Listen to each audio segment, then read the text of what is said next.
Right, are we good? Are we live? I think we are. Hello all and welcome back to the Football Chat Live. The Women's World Cup is well and truly underway. We're now into the second match day. Second games for all of the group stage, and now it is the Lionesses. England are in action. We're facing Denmark today. A win could take us through to the next round should Haiti, China be a draw later on. So, very much a very big game. Everything on the line, potentially. If we win today, we put ourselves in a very, very good position to progress. So, we'll be hopefully doing that. We have had quite a nice group stage, so we need to top it. Put ourselves in a good position. We definitely do, but we cannot start counting our chickens just yet. We weren't great against Haiti. They played really well. We afforded them so much opportunities, and saying so many opportunities, and saying that we are the much superior team. We should have been much better. We did get the win across the line, but we did get lucky. We need to bounce back against Denmark here. They're a good side. They're going to offer us some challenges. We've got to be aware to that. We've seen a couple personnel changes, which I agree with. And we've got to be ready to win this game. Yeah, a lot of rotation this side. I don't think Serena Viking was happy with what she saw in that opening match at all. And to be honest, I completely understand that. I think it's very rational. I think we were lacklustre. We still beat Haiti, but we should have been beating them by a much greater margin. By the way, welcome to the stream. Matteo and Chelsea fan, already seen both of you guys in chat. Let's do this. England says Chelsea fan. Indeed, let's do this. Shall we get into the lineups? Yes. Of course, we are in Sydney, Australia for today's game. In not the Sydney Rectangular Stadium, but the Sydney Football Stadium. Not to get mixed up with any other sports stadiums in Sydney. Not the Opera House. No, but we have, of course, England, the designated home side, line up in their 4-3-3. Mary Earps in between the sticks, no surprises there. She was brilliant. She's very good. She saved us on Thursday?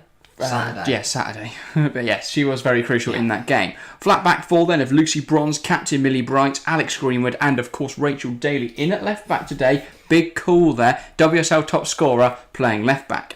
Midfield three then of Toon, Walsh and Stanway. They failed to impress in the first game, but that midfield three was solid throughout last summer. Let's hope they can try and rekindle that connection.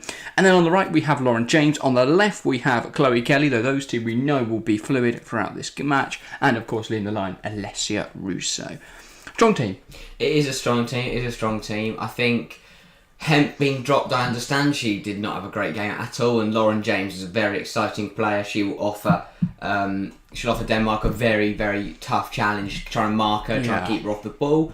I think Rachel Daly, to have her in the team with her versatility is magnificent. You've got a WSL top goal scorer, so you can stick her out front if you want, but she could also cover left back because she's so good defensively. Very, very of course regimented. She was our starting fullback at the last tournament. So she is so versatile. It's just so handy just to have a player that can either play left back or striker. It's very useful. The only person I have question marks over is Ella Toon, but clearly Serena Viking backs her to do well in this tournament. So I'm guessing that's why hasn't been dropped. So I guess we'll see how she does today. Yeah, fair enough. As for the opposition then, Denmark, it's Lena Christensen in between the sticks. Flat back for Seveka, Pedersen, Boya and Veje. Across the midfield three, Hasbro, Holmgaard and Mola. And then across the front three, it's Thompson on the right, Madsen on the left, and Chelsea or former Chelsea forward, and Denmark captain Pernille Harder, of course, recently joined Bayern Munich.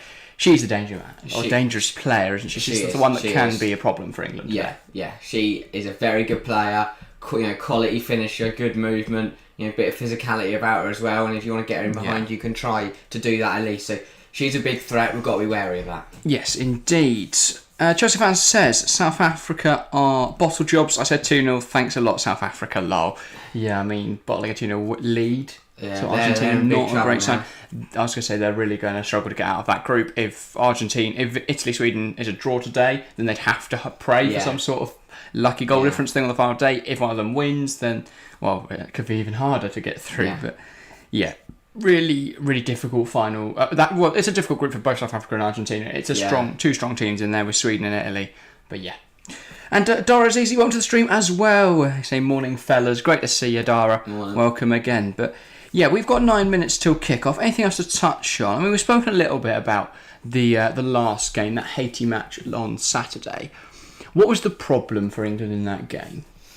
It was kind of a really weird game because it was Haiti. We were kind of on top, but I think we were a bit sloppy. And I did say this, but Millie Bright and Lucy Bronze have played a very little football this season, and they had to come in and start this tournament. Millie Bright was touch and goes, and there was a few passes that went astray. You could tell she just wasn't match sharp, which obviously that's fine. That's expected. She hasn't played for nearly a year.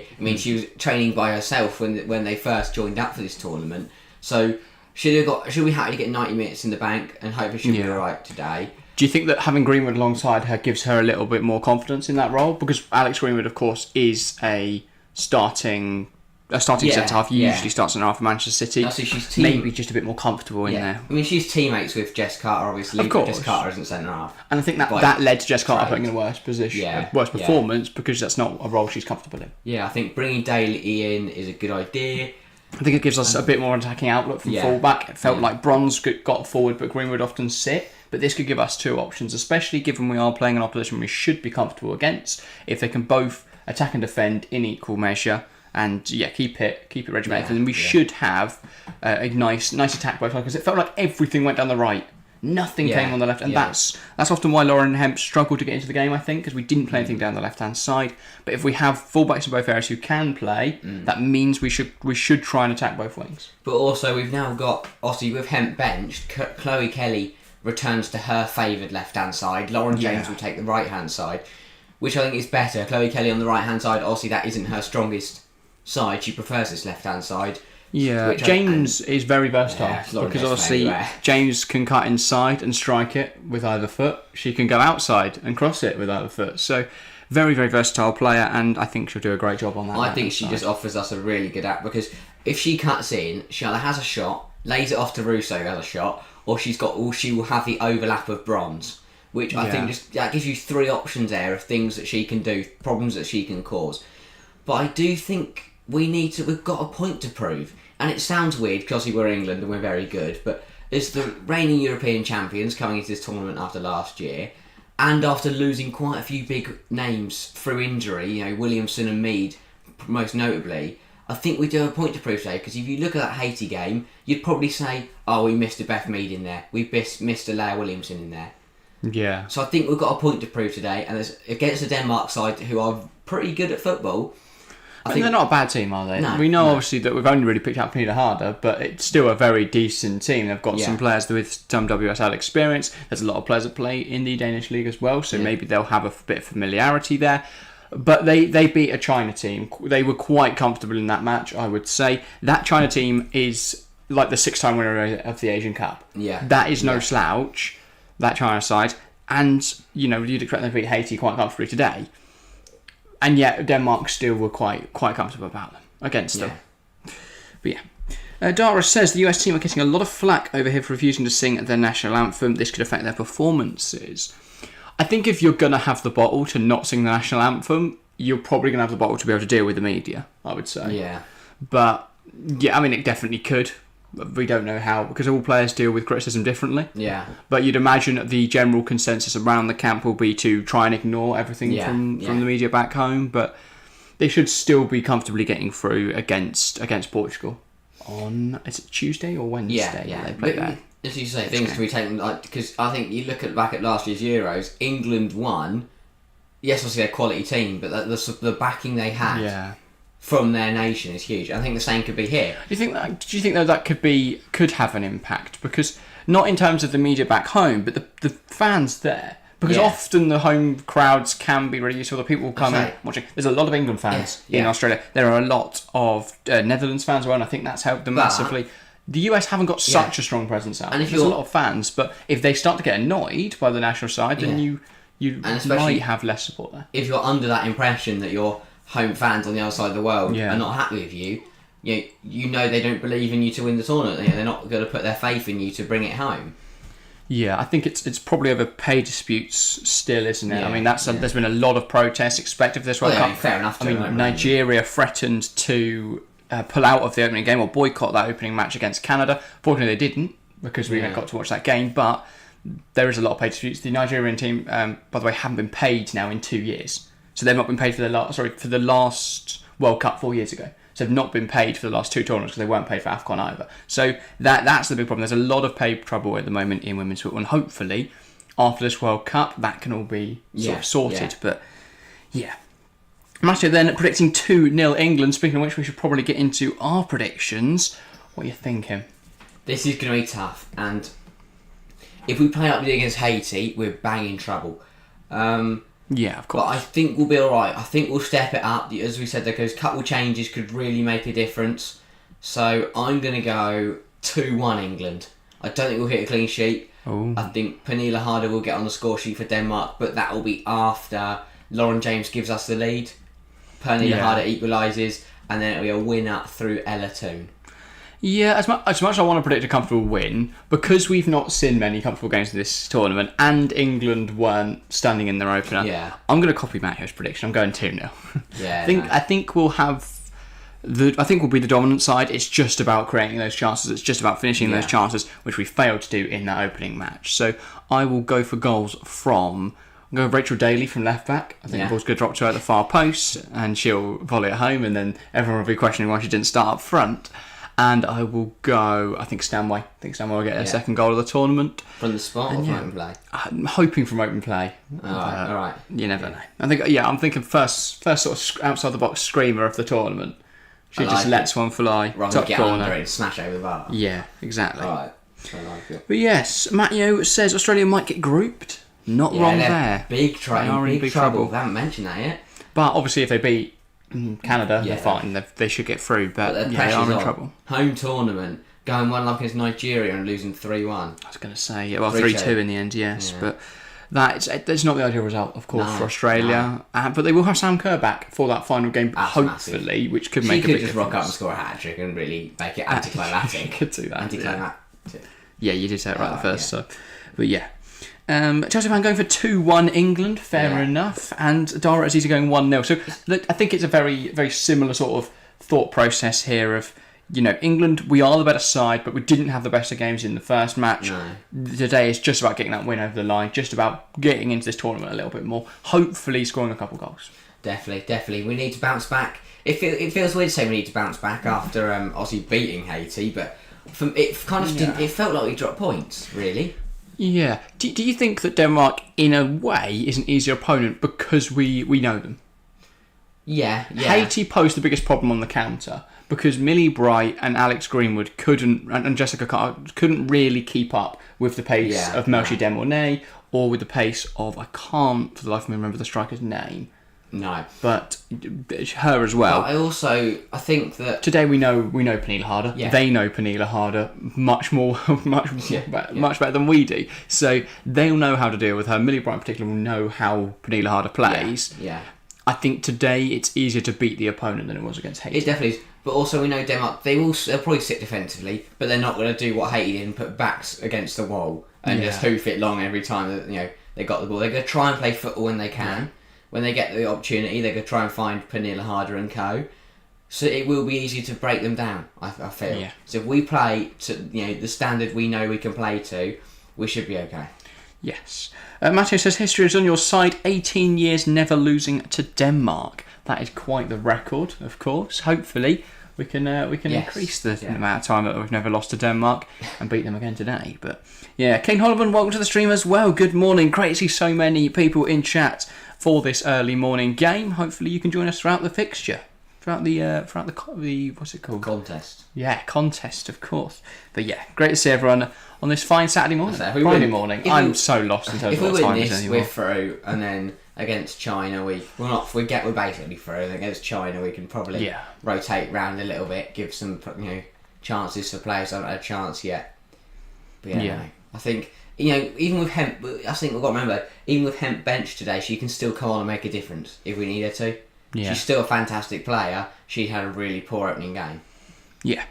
Matthew's saying you could play on the front foot more this game. You just need to try and isolate the supply to the forward. Yeah. That is the general consensus that Pernille Harder, very dangerous player, but if we keep her out of the game, then Denmark will really struggle to come forward. Unless someone like a Madsen can turn up and provide some quality to help her, it's going to be a tough day for Denmark. Yeah, and on top of that, obviously, from the bench, we do have the more quality. You've mentioned Lauren Hemp, but she's not the only player that can come on and make a difference from the bench. We have a star-studded bench, so rotation is possible throughout today's game. But yeah, I mean, clearly though, Rachel Daly must have not been planned to play left back. She's got the number 9. I know. Equally, we have seen a lot of number 9s deeper in the field during this tournament. I think that does represent a general thing of, there are a lot of forwards, and forwards are now being dropped into midfield and left back. But yes, we're about to get underway here. Both sets of players taking the knee before today's contest. The referee now blows her whistle and signals for Pernille Harder to get us started. Denmark knock it back, and we're underway here in Sydney for England's second match of the group stage. And already England looking to come forward. Georgia Stanway, ball won back well by Hjolmand of Denmark.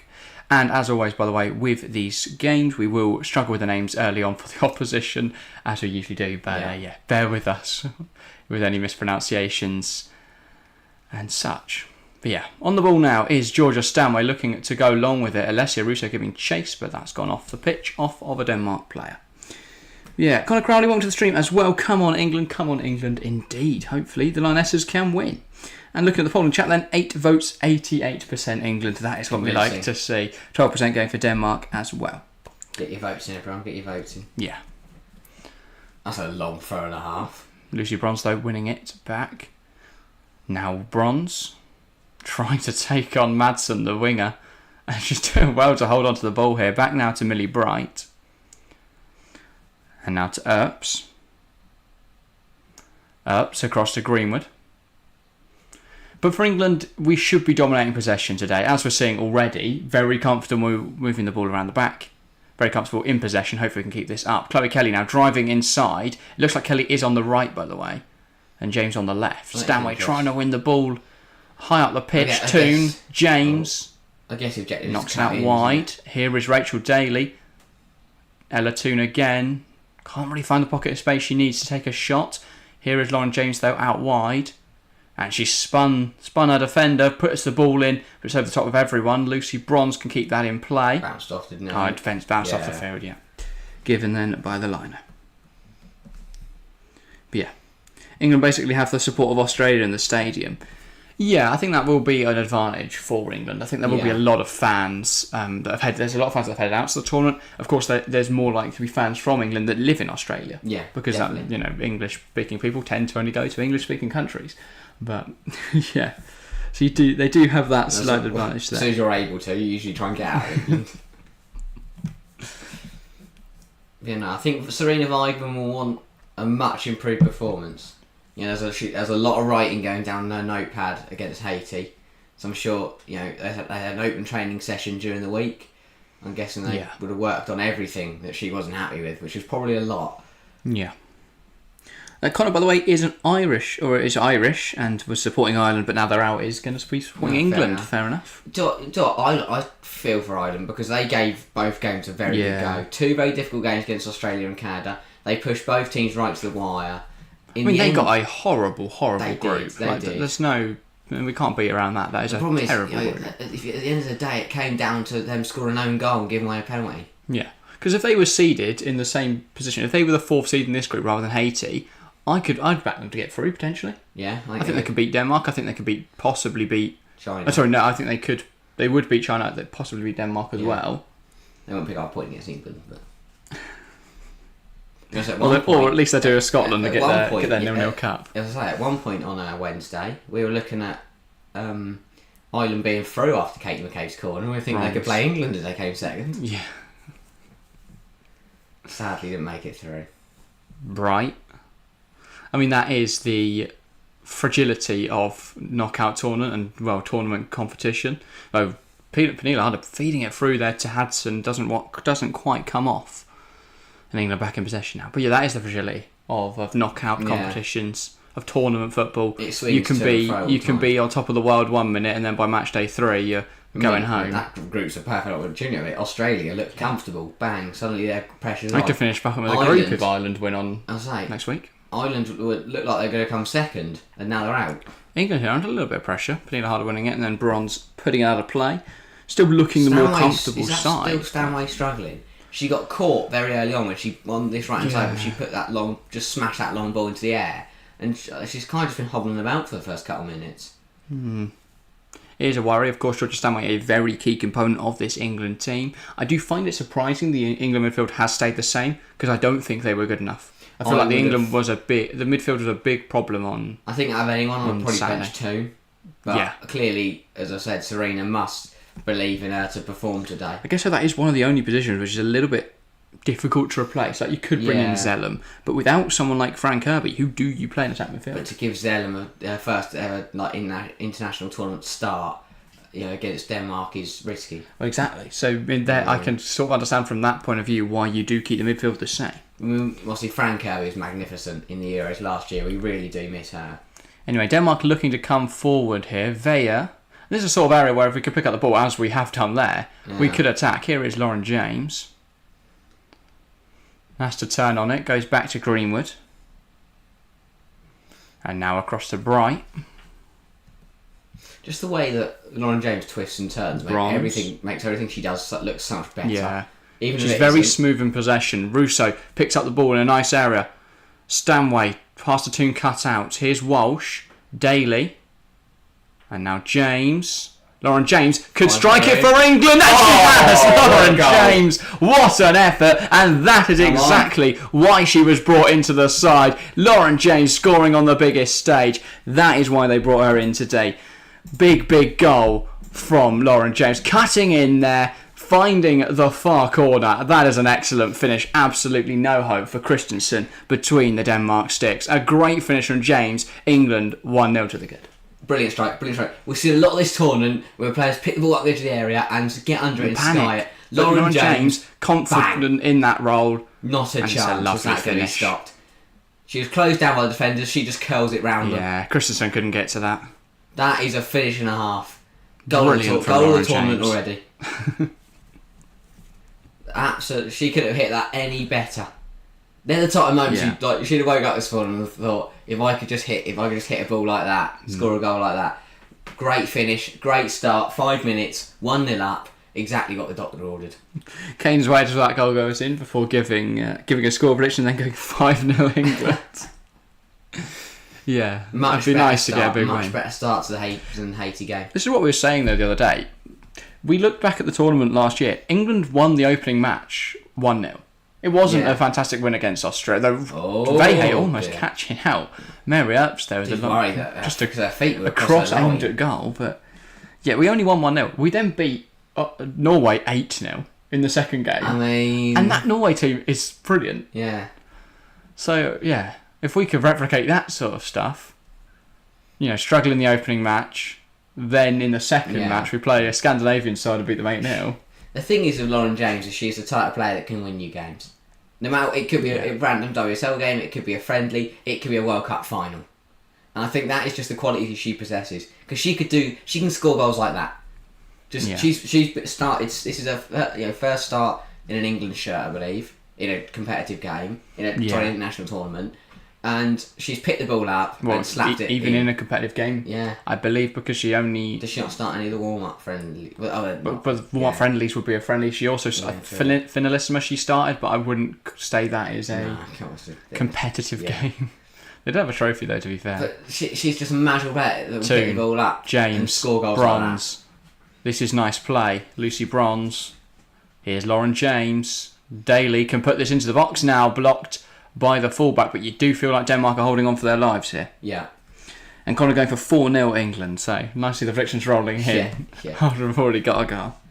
But brilliant start from England. And it's all come down from... I'm not saying it's all on the two changes because everyone else has improved, but it's all come down this left-hand side with Daly and James, which is where the two... And it's because we're not one-dimensional anymore. When we had Greenwood at left-back, because she's centre-half, she didn't tend to get forward. That left us very one-dimensional. We came down the right-hand side every time, and so for Haiti, it was just about nullifying the threat on that side of the pitch, and then trying to go long and finding their attackers, Melchi Demornay and the likes. So, but for Denmark, they've now got two threats in equal threats on either side to try and deal with. Chloe Kelly tries to put into the box, but can't. I like trying something though, because most teams just put everyone in the 6-yard box and just put it on the keeper and see if it goes in. Or in Ireland's case, just let Kate McCabe shoot. Yeah. We tried something different. Now we're going to go for a bit more of a conventional corner. Yeah. Ball in. Looking for Bronze at the back post, heads it towards goal. Toon tries to flick it on, falls and going for the overhead kick. Is Alessia. No, don't Chloe Kelly. Sorry, yeah. You had to try it. Audacious in that. I say if that goes in. again, we're just going for goals of the tournament this game at the moment. Yeah. You're telling me a 20-yard belter and an overhead kick would have been lovely for just looping up. Yeah. She couldn't really get... It was too low to the floor for her to get under it and use it properly. Matteo telling us that Betis have signed Isco. I did not know that. That is a fantastic addition. If you can get little prime Isco playing for you, then that would be brilliant. Well, yeah, when was prime Isco? Maybe that's now. And and I also did see the news about David Silva. A real shame. Legend. What a legend. But what a fantastic player. Mary Earps now on the ball. Here is Greenwood. She's looked a lot more comfortable, I would say, Alex Greenwood today. Yeah. Moving into that centre half role where she's a bit more familiar. Oh, nice idea. And this Bronze Kelly link-up's been very effective as well. Kelly now down this right-hand side. Can she get to the ball before it runs off? She can. Puts the ball into a good area. Just clipped away by that very short Danish midfielder. Yeah, Denmark... Coming forwards now, Madsen. They just need to do what they can. Just get on the ball. Because if they have the ball, England can't score. They're just lumping it long, hoping Pernille Harder will get to it. And poor Pernille Harder, she's got up against Millie Bright and Alex Greenwood, two of the best centre-halves in the world. Yeah. So... It's very difficult for her to do anything. Finds Russo. Russo goes down. Ref's like, nah, mate, that's not a foul. Don't know why she's like sort of half Australian, but not very strong accented. She's Finnish. Good. But yeah, here's Millie Bright. Far off. We're not attempting any more accents to Greenwood. So I was waiting for a Finnish accent to come. Driving the ball forwards. Now here's Lauren James in the wide area trying to find Ella Toon. Ella Toon into the box now. Can she pick out the pass? She's been cornered off by a few Denmark defenders there. That was decent. Here's Lauren James now. She might look to go alone. No, puts the ball into the box though. Russo can't get in front of the defender. I did see someone say this about if we are going to cross the ball in. I think Rachel Daly is probably the one we'd want to be in there. But Russo can still win a header. But things like that. Rachel Daly's the type of structure. She's a bit of a poacher.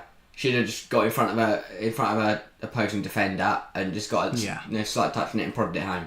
Obviously, she's playing left back, so she can't do that. Yeah, scoring 21 goals in the WSL. I think it's 22 in the end. 22. James tries to lift into the box out though for another England corner, and again piling the pressure on Denmark. Now they're really struggling to get out. Yeah. The fullbacks, Vea and Sebeka, are having a horrible time of it. It has to be said. I think Srigan Ivan, she might not look it, but she'll be much more pleased than she was in that Haiti game so far. Of course she will, yeah. They've been far improved from that performance against Haiti. We looked a lot more comfortable in possession. We've come forward with a lot more decisiveness and confidence. So, yeah. Greenwood on the corner. Ball in, lifted towards the back post again. Bright heads it up. And then not convincingly away by Muller. Back now though with Kira Walsh. Here is Greenwood. Now Walsh.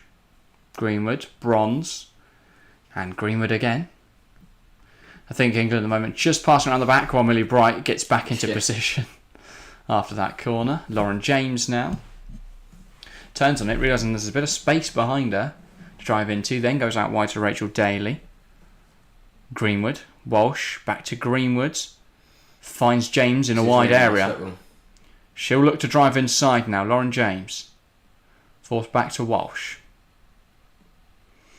Daly. Denmark are still doing a good job because they are forcing England back at times. It feels like it's not as easy as it could be in this game to break through them. They are still sitting quite compact, but as we've seen already, a little bit of magic from Lauren James is all you need to find a bit of a pocket of space, find the area to take a shot.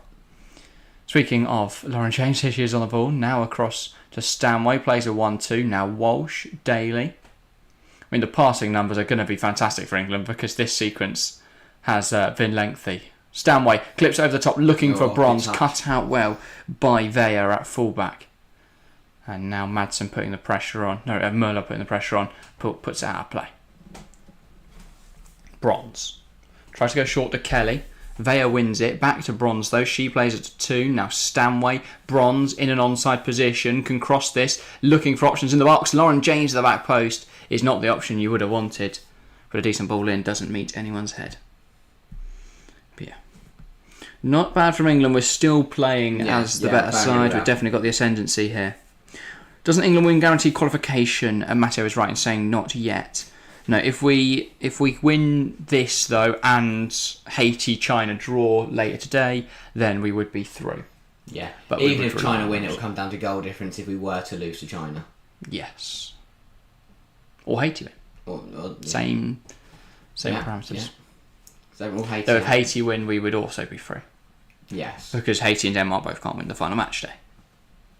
So basically, if China don't win, we're through, and if we win here. Yes. Because we but China should definitely win that game. Yeah. No, strong 15 minutes from England. Much better response to the opening game. Yeah. We should look a lot more comfortable. You know, players like Bright and Bronze, you know, after having 90 minutes against Haiti, will feel, you know, a bit more match sharp, a bit more alert to it. I think the changes have given us a bit of new energy. So given we win this, who plays against China? Is it a matter of we play our strongest side to increase confidence in the way that we are today, or do we rotate a little, rest up some players, give a few opportunities to players that haven't been given any yet? I rotate a little bit because, you know, obviously international tour, these players have played a very long, you know, calendar WSL season for many, but that's been a long campaign. Domestic season. Yeah. And this, you know, these World Cup games come thick and fast. You know, if we do get through against China on Tuesday, we're then playing again on, you know, Friday, Saturday, Sunday, or Monday. So I think it is important to rest, and we've got quality that can come on. You know, you can bring on a Bethany England for Alessia Russo. You can bring in a Zellum for a Tone. Yeah. Players like that. Yeah. Chat talking about the Moist Case Sado deal. And I do agree with the general thing of, I don't think we should be going for him anymore. 100 million is extortionate. I think he's a really good player. Too much money. But given you could probably sign Kefran Turam and Manu Kone for that price, I'd rather be doing something like that. Yeah. Or looking at Romeo Lavia, someone like that. There's other players out there. I think Casado is really, really good, but 100 million is not correct. No, that's massively unjustified. Yeah. But yeah. I also think Chelsea should go for Kimmich. That would be a fantastic signing, Matteo.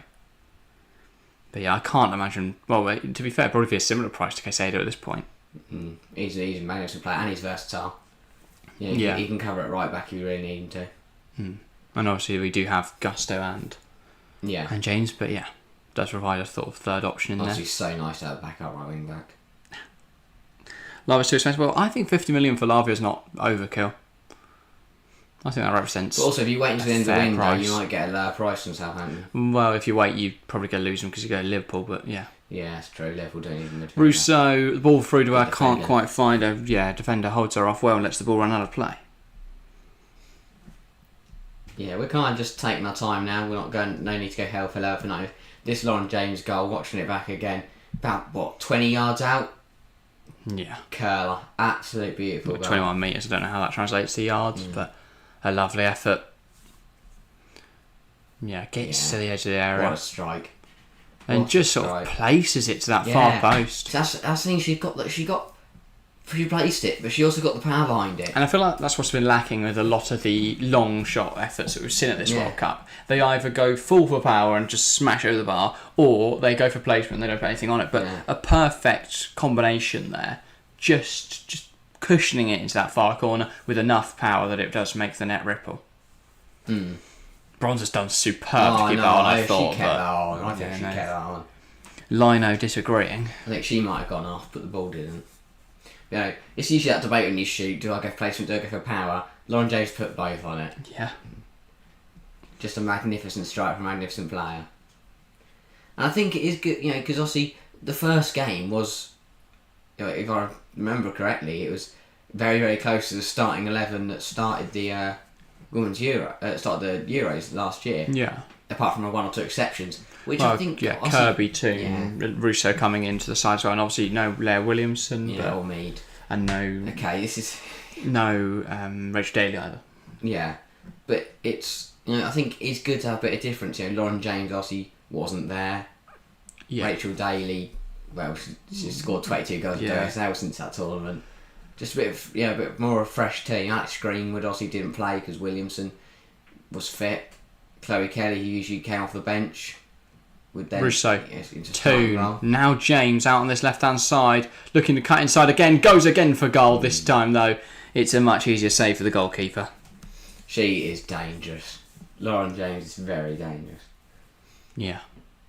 Appreciate, by the way, the Denmark goalkeeper has a headband, and it's Hummel, so it's got the chevrons on, which really works with the kit as well. That's quite smart, that. Rather than just wearing a basic headband. Yeah. I believe she's the Leicester keeper, I might be wrong. I believe she's the Rosenborg goalkeeper. Oh, she might be Rosenborg. I know Leicester have got a goalkeeper at the tournament. Just don't know who. I swear, I thought last year, I can remember last year, I thought she... Ball in, a shot from James again, straight the keeper. I can find out who the Leicester goalkeeper plays for. Yeah, Lene Christensen plays for Rosenborg. Turns out like she's from Zimbabwe. Good ball in there from Bronze.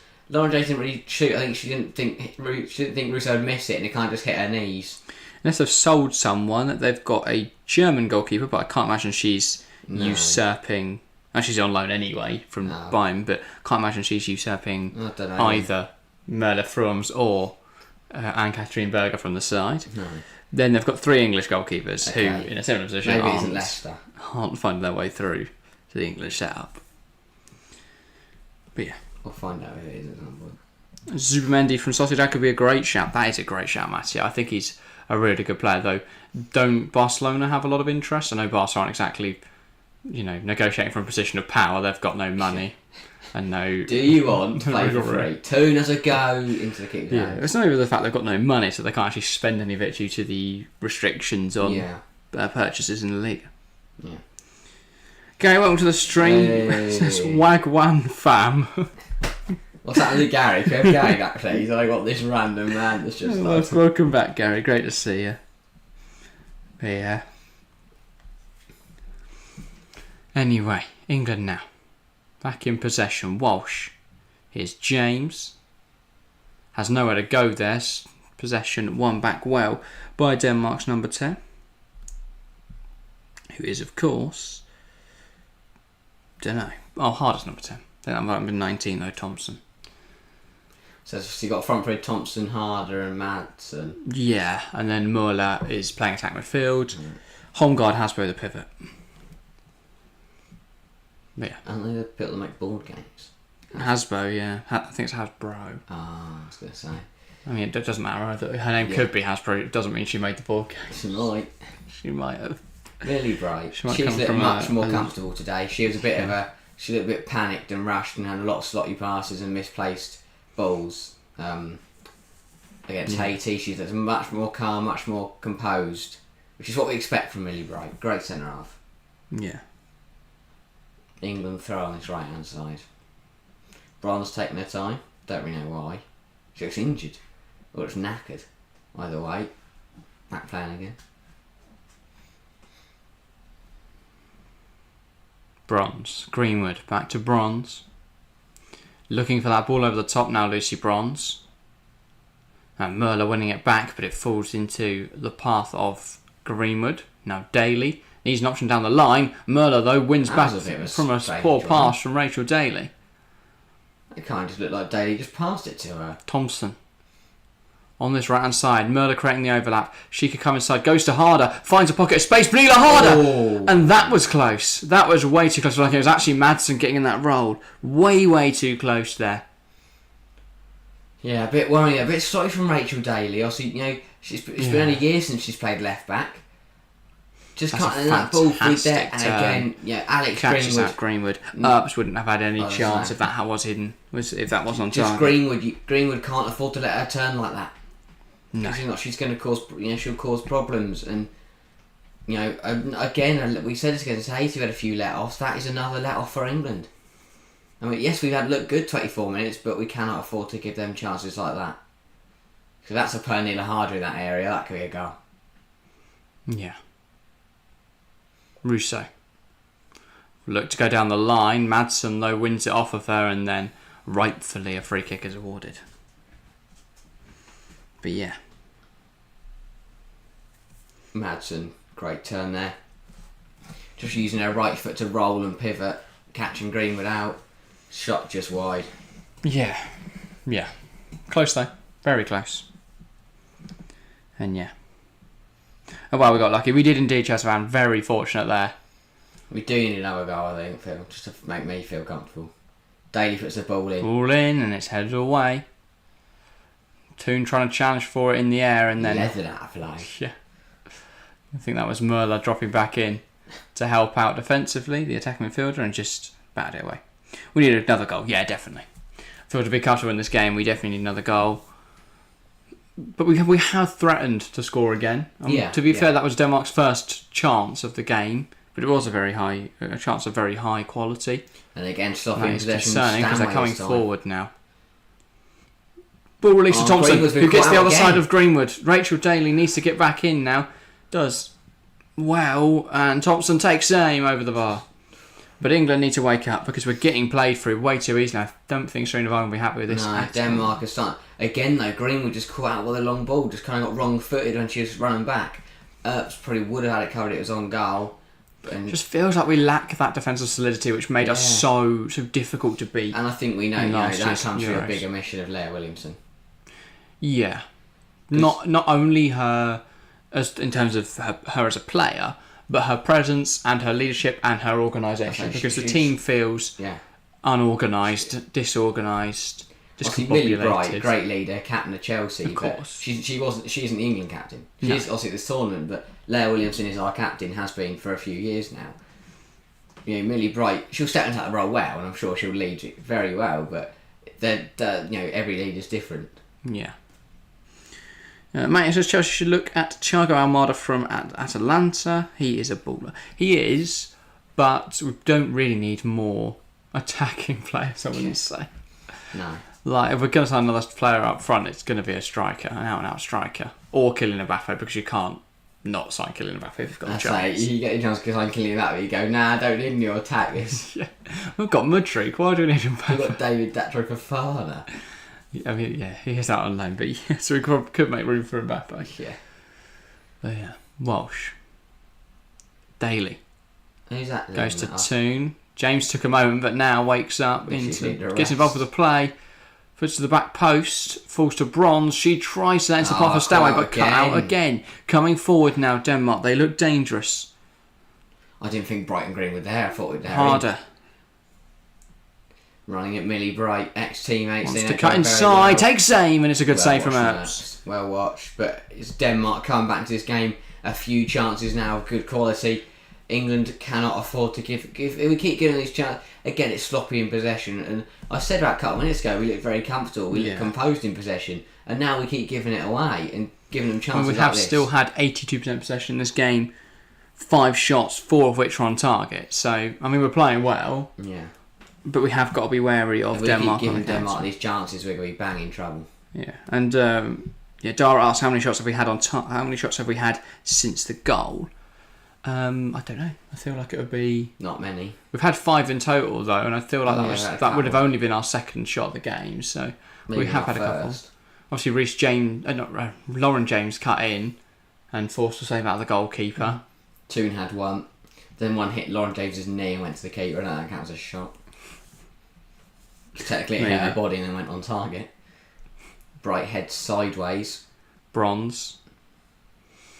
Plays it to Kelly. And she gets pulled down there. She's done well to win the foul there because she was running into a rabbit hole. I like that, yeah. Down a rabbit hole, probably not into.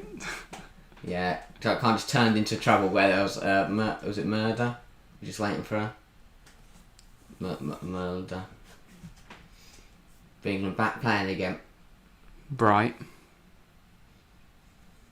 You just need to take a couple minutes, just get the quality of the passing back up, and then we'll go again. I challenge you two to speak or to commentate in Roadman speak for 2 minutes. Everyone would leave. 100%. I think that's what Gary's trying to do. He just wants to get everyone here, but Gary wants everyone gone. Kelly tries to the ball in, stopped well by Veya.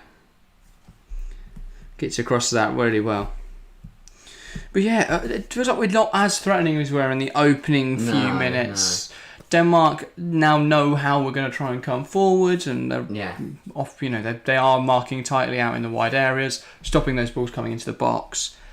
just feels like, again, we're sort of stuck. We've scored a goal, and now we don't really know what to do. No.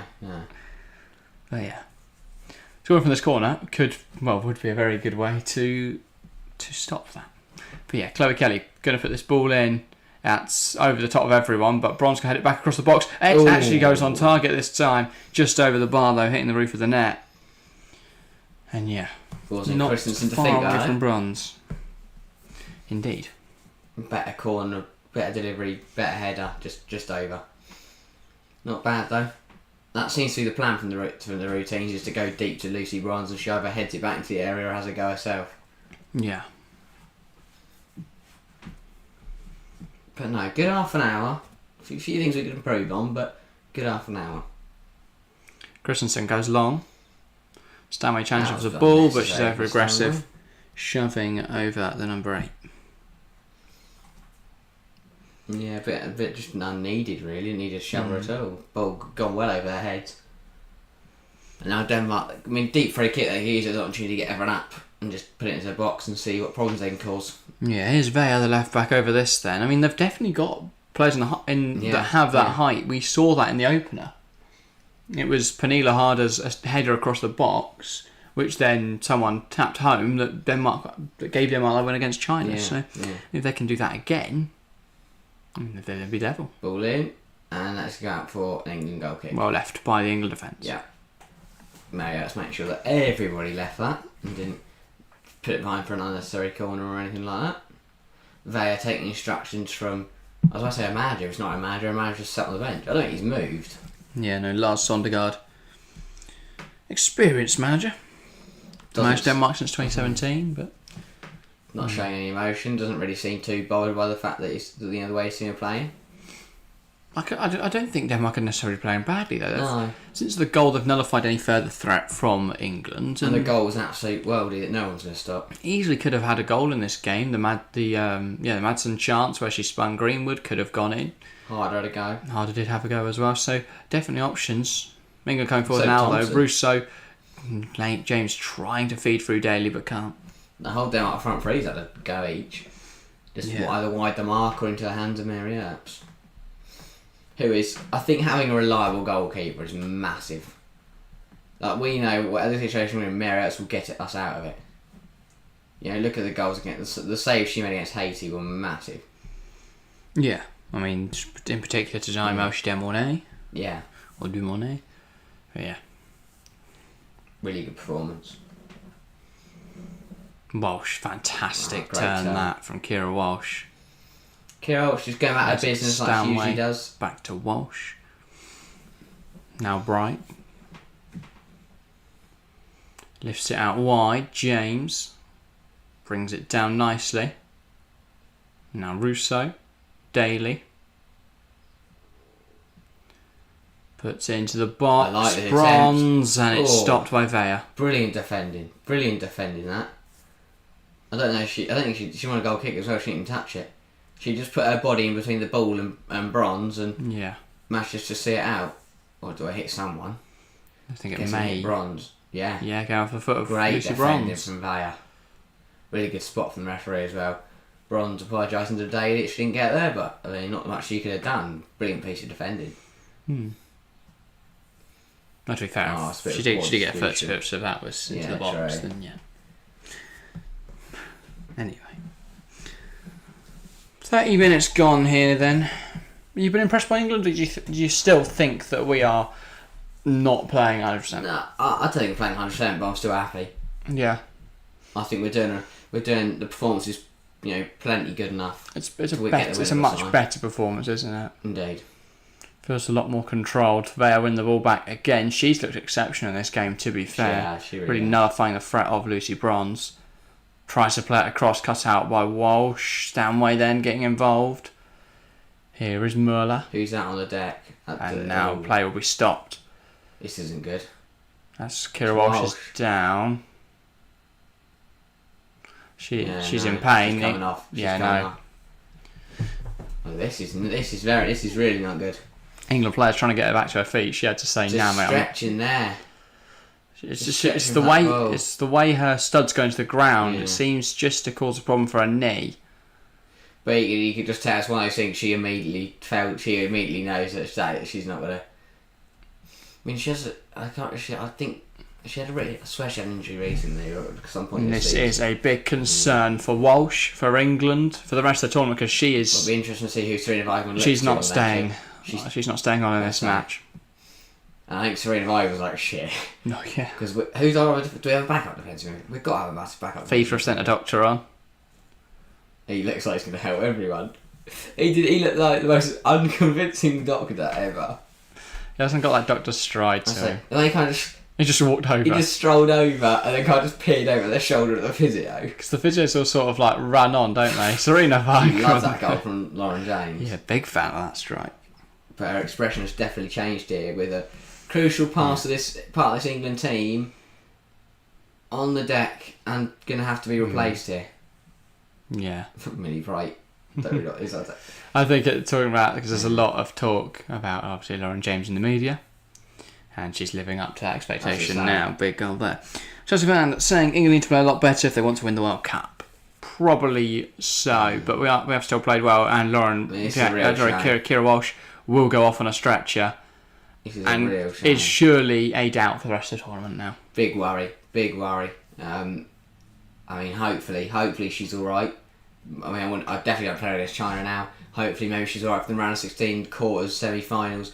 But the problem is, with injuries like this in a World Cup, even if she misses a week, she'll miss two or three games, and then you probably don't want to bring her back for the semi-final if she hasn't played in a week. But this is a real concern, and hopefully, coming on is, I can't see the number. I don't know who that is. I don't recognise the face. Yeah, I was going to say. I think it's Laura Coombs. I think that is Laura Coombs, yes. But Kira Walsh being stretched off it, big worry.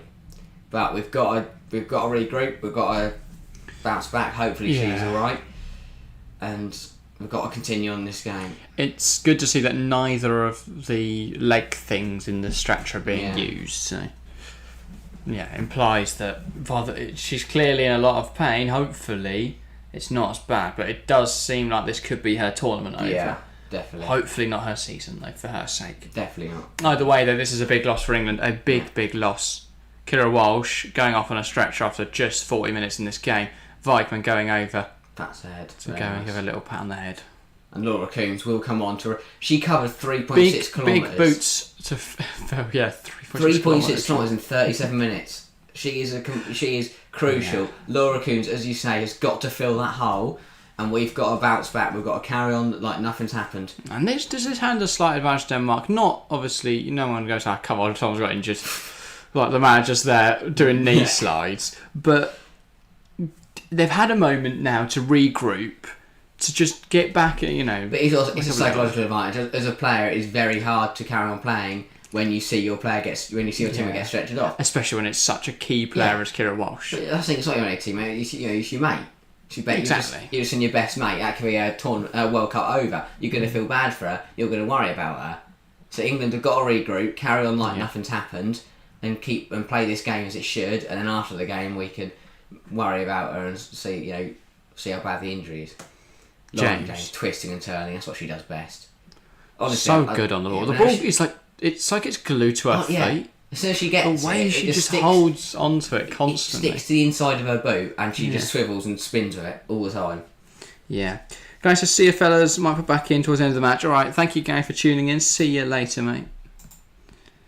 But yeah. It's a big shame.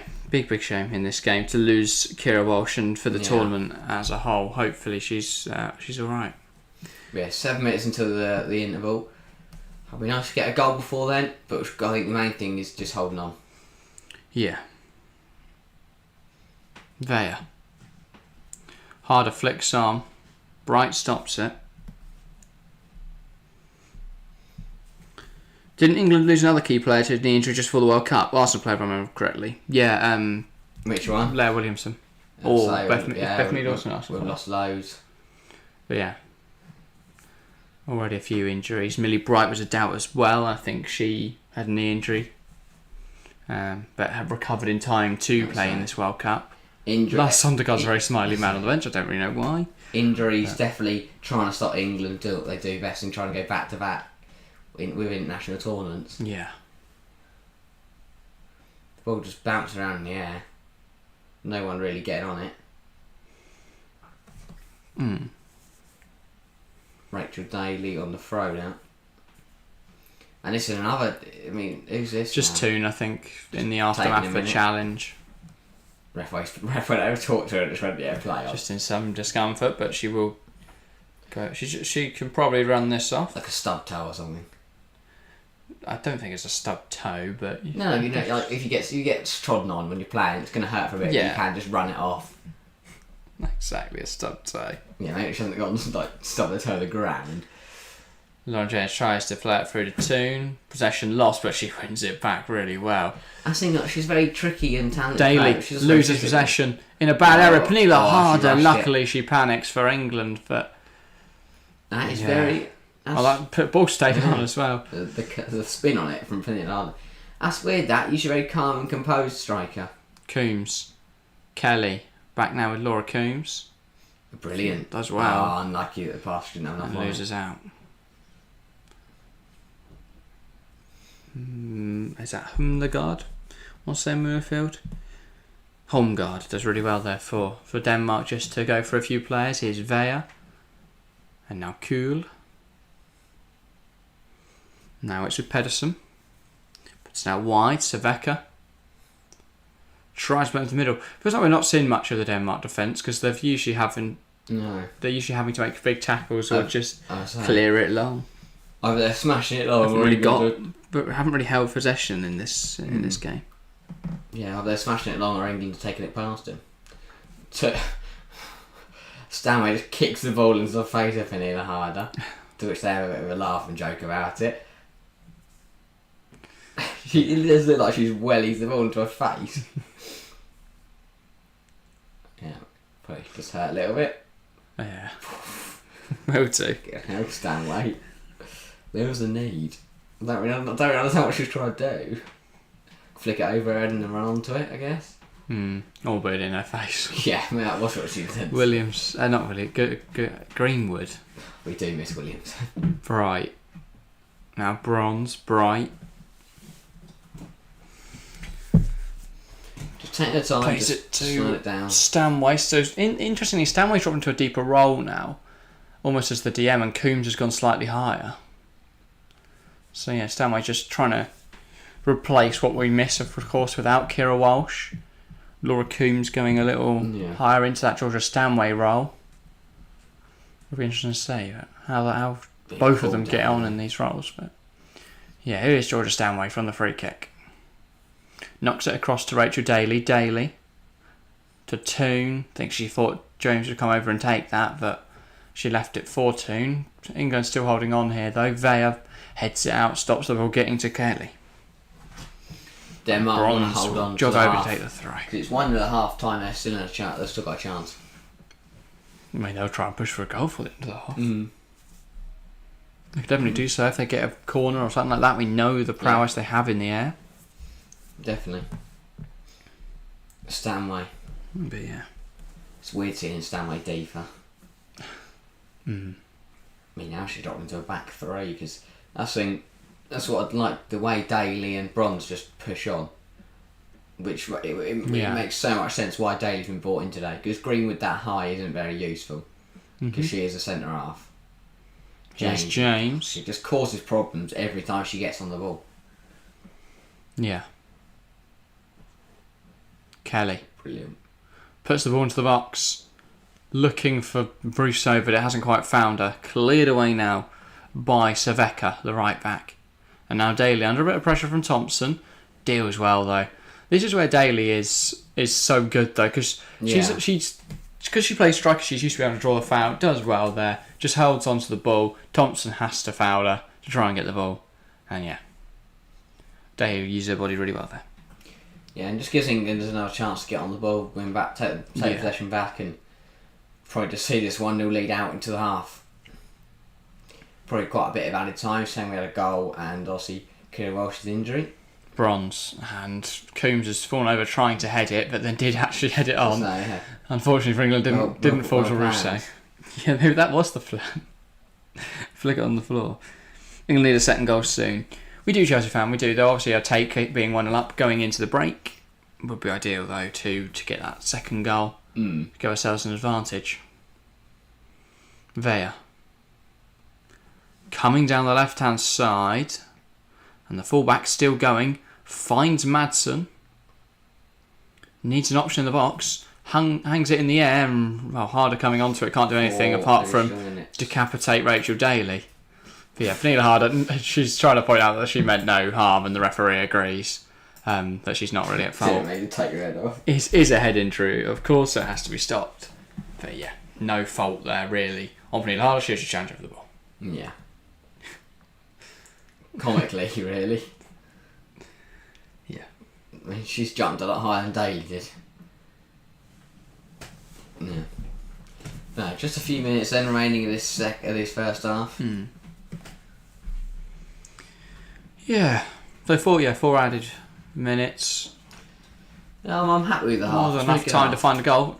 Also enough time to concede though, so we need to keep it tight. Need to keep focused for the final 3 minutes of this half. But yeah, Denmark have not sat down and taken this result. They are giving England a good battle. Harder in particular has been impressive. I mean, she fights. She's very much fighting for a shirt at the moment. But yeah, fantastic player, Pernille Harder. Team with the ball out the pitch, loses out though to Pedersen. Daly, Toon, Stanway. Now here is Russo dropping in.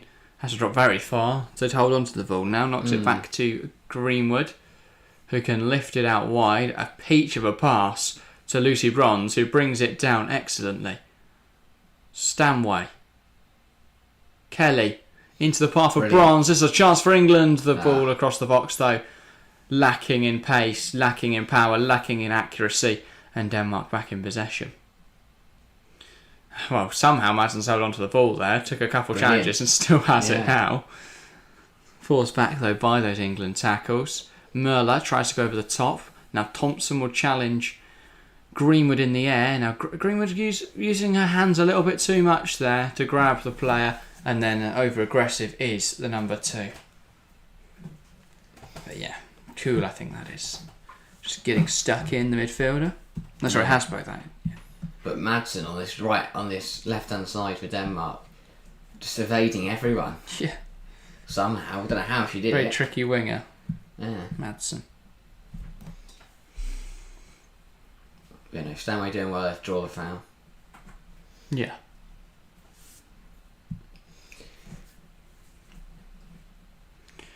Minute left of this first half then. It's been a very exciting first 45. Yeah, much better. Bronze.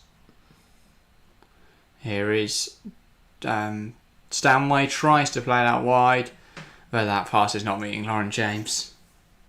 Very quick player, Lauren James. She's not the road runner. Let's never get into that. Puts on the burner, she might have made it. You never know. Yeah, a minute left of the first half. Good half for England, and we've seen a goal, which makes a change in most of the games of this tournament. It was 0-0 going to half time. Yeah. Anyway, I think we will just see this half out then. Ball high up the pitch, not really looking like we're pushing to score, but also not under pressure to concede. So we will just hold possession. Bronze now on the right hand side. And now it's with Coombs. Plays it back to Bronze. Kelly down the wing. Forced down by Weah, and now a free kick right at the end of this half then. Weah can't believe it, but... It's the last chance of the half. Here. And it just goes down there. Under pressure from Weah. So, bit too strong in the tackle. And Kelly will be the one to put the ball in. When we score from this, great to score for the end of the half. Mm-hmm. Definitely got aerial threat as well. Yeah, if there's one thing England have, it is a threat from set pieces. Ball lifted to the back post over everyone, and I think that might just be the end of the half because that goes out. It's going to be a Denmark throw. Referee deciding we will see a throw in there. Lucky us. Here we go. Last throw. Everyone's going to get over there and the rest go, actually. Yeah, got ya. Yeah. Ball goes to Harder back to the full-back. Zaveka smashed it long. Stopped by James. Russo, though, we have on the ball high up the pitch, so not complaining now about that throw-in. No. Russo tries to backheel it to James. Put out a play by Pedersen. Don't know when this half is going to end. If ever, No. There we go. Referee blows the whistle. That will draw. He took that side. That's the conclusion of the first 45 here. It's England 1, Denmark 0. An exciting first half here in Sydney. Do you mind if I take 5? All right. And you can talk about the first half, and then when we get back, we will analyse it in a little more detail. Back in a moment, though. We'll have the chat if you want. Alright, yeah. Not a bad half at all from England. Much better than the half we saw against Haiti. But get your thoughts in. Let me know what you think. Let me know what you're feeling, you're thinking. But no, good half from England. Let me get it up on here. Chelsea fan, England dogs. Yeah, take it so far. Definitely will take that. Good half from England. We just looked much better, much more convincing. I think against Haiti we were shaky. We were struggling. We were, we weren't on top of the play as much as we'd have liked to, and we afforded them too many chances. This half, much stronger. Really strong performance from the Lionesses so far. Really enjoyed watching them. We played some really nice football, and I mean, that Lauren James strike was absolutely beautiful. Absolute peach of a strike. Picks the ball up 21 metres away from the goal and just puts her laces through it. Cushions it. She put power behind it, but she also placed it beautifully straight into the bottom corner, and a brilliant goal to give England the lead. Since then, we've been in control. We've passed it well. We've had chances to make it 2 or 3. We've played some really nice football. We've dominated the play, and all in all, a very impressive performance from England. We've got to carry this on though. We cannot afford to, drop the standards because we're winning, or to switch off a little bit, because as Denmark proved, they will give us a challenge. We saw a few opportunities for them, probably about midway through the first half. Harder had an opportunity that she put straight at Earps. Madsen had an opportunity that she kind of put straight across the mouth, the goal mouth, and Thompson had an opportunity where she blazed over the bar. So Denmark have had chances. They have been in this game, so we cannot afford to give them too much kudos. We can't afford to give them too many chances. We have to remain regimented, and we have to remain, we have to keep up this quality of football, because it has been very good. Watching this ball back here, this left-hand side has been brilliant. Rachel Daly and Lauren James have played beautifully. Rachel Daly obviously didn't start the first game, brought in for Jess Carter. Greenwood goes back to centre half, which is her natural position, and we bring in Daly, and we bring in James. We drop Hemp, and Lauren James. What a game she is having! First competitive start for England in an international tournament, and she is on fire. Beautiful goal for her to score, and I think she's been brilliant. With the ball at her feet, she causes so many problems. Defenders can't get anywhere near her. She turns one way, turns the other. She's spinning them inside out. She's been magnificent. She picks up the ball. She covers a lot of ground. Just watching it here, picks the ball up on the edge of the England penalty area, gets us up the pitch by 10-15 yards by just driving it forwards. Then turns back on herself. Her movement, brilliant. Really strong performance from her. And as I said, the whole left-hand side with Rachel Daly over there has been superb. Daly slotting back in from left-back. Obviously, started left-back for England in the Euros, then dropped back, in the domestic season, played up front for Aston Villa, WSL Golden Boot winner with 20 plus goals. Dropping back into left-back now after having not playing it for a year. It's difficult to do, but she's come in and she's slotted in perfectly. So hat off to her. Really strong performance from the Lionesses. Very impressed, especially. Things we can do better. We've been a little sloppy, as I said.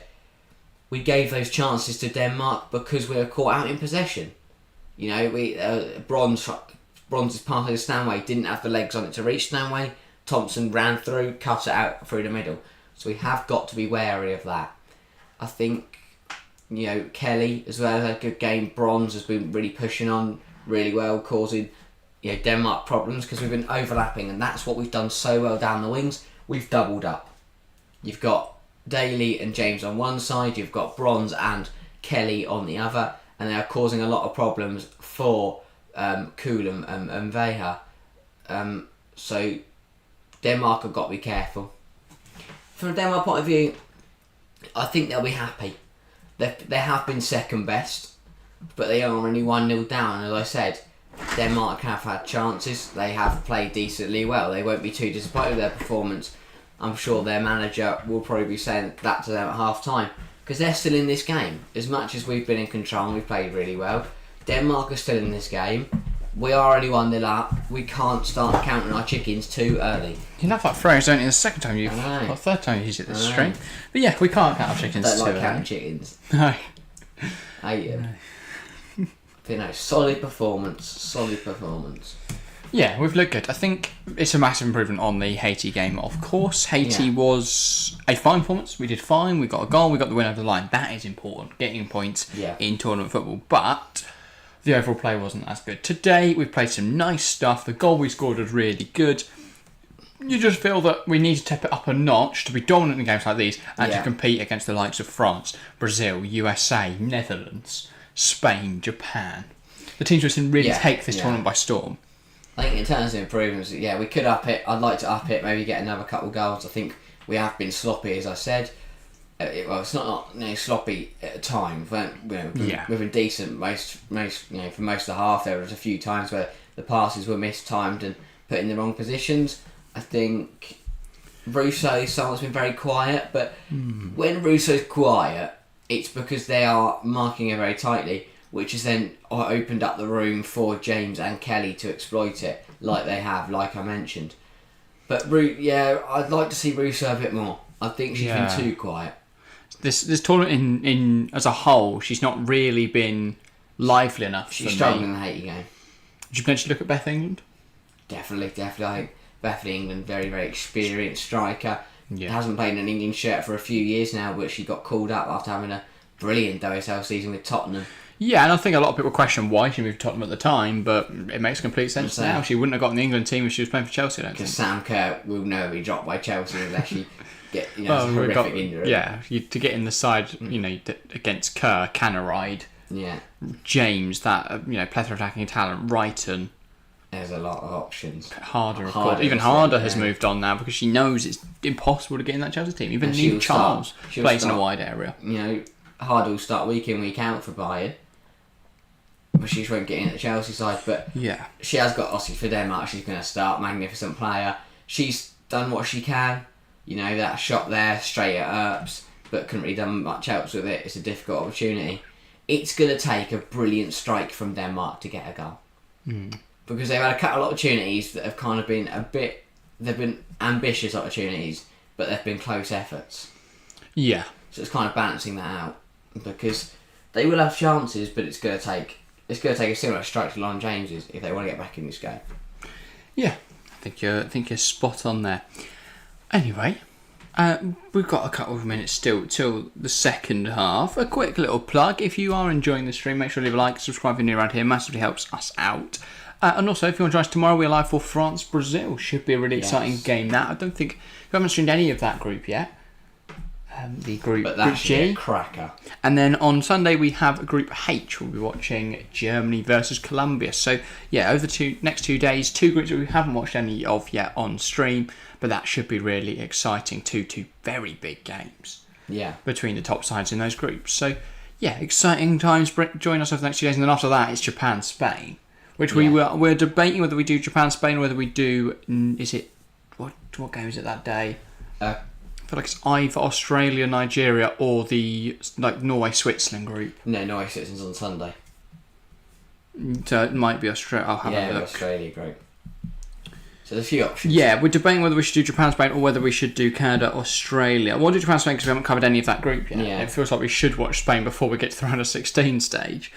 But equally, Canada-Australia is a very important game for the Japan, tournament. Spain with again, it decides the group. And to be fair, we haven't watched any Australia yet, the hosts, so we'll decide. So much Canada.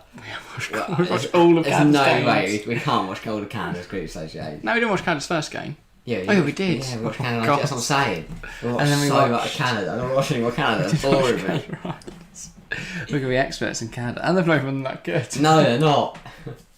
I understand if we watched every Spain game. I watched every, France We've watched game. every England game. Well, yeah, of course we have, because we bloody love England. Bloody love England. But yeah, no. I think, obviously, the only other talking point of the half, Kira Walsh's injury. Yeah. Hopefully, she is okay. Laura Coombs coming on, Stanway dropping into that more defensive role. Yeah. Big boots to fill, and it is a major doubt that if she's out for the whole tournament, we are significantly weakened. Of course. Obviously, the world's most expensive player as well. It's going to be it'll be tough if she's out for a long period of time. Yeah, Bayern are building a very good team, aren't they? They've They signed are, Ericsson and Harder. They've got Kira Walsh now as well from Man Outside City. shot for the Champions League. Maybe. Have they got? Do they have? Is Alexandra Prop there? No, she's Wolfsburg, isn't she? Oh yeah. Because Wolfsburg always win it. They Wolfsburg threw it win away it. this year, didn't they? Against Barca. It's Leon, no? Was it? It was Wolfsburg in the final, wasn't it? Leon Leon 2-0 semis. lost 4-2. But it's usually Leon that win it. They're ridiculously Yeah, good. they are mental. I want to check the Bayern They team got knocked now. out by Chelsea. Who did Bayern? Oh, there's no squad list on here. That's Let's have a look at the team on the final today. They've got Lena Schuler though, to be fair. Yeah. They've got Clara Buhl, they've got Lena Schooner, they've got Lena Magul, who will play for the national side. They've got Stanway, of course. Yeah. Is she? I feel like she just left. No, she just joined, didn't she, from City? That's it. They joined last season. So they're building a good side, though, because if you throw Harder into there, you throw Ericsson into the back line, you've put... That's it, Stanway's Bayern. Walsh isn't Bayern, is she? She's Barca. Oh, well, she's just on Barca, that was it, yeah. That's the one I was going to say. Those two get always the wrong way round. But yeah, no. I hope we carry on the second half. Walsh joined Barca last year. Yeah. I hope we carry on the second half. We finish the first. Would like another goal or two just to be reassured that we will get the win across the line. If we win today, we're in a great position to qualify. Yeah. Also, it would depend on that China-Haiti result. If not, we'll probably just beat China on Tuesday and we're through anyway. Yeah. Yeah, we should do. Definitely looking forward to the second half. Hopefully a few more goals. A bit more action. Yeah, it's been a little quiet. It has. Anyway, anything else to touch on for that second half in a couple of minutes' time? Didn't really know. We haven't really spoken about the game earlier today. I know we briefly touched on it, but that was interesting for that group, of course. Argentina and South Africa drawing. Yeah, it's a weird one for me because South Africa have been in two brilliant opportunities. They could have had 6 points. They went 1-0 against Sweden, lost 2-1. 2-0 against Argentina, drew 2-2. They've thrown it away, and they've done it by themselves. Yeah, I don't know why. I don't know what happens to them because they're hardly a team that gets just a complacent. fast starting team that then eventually get.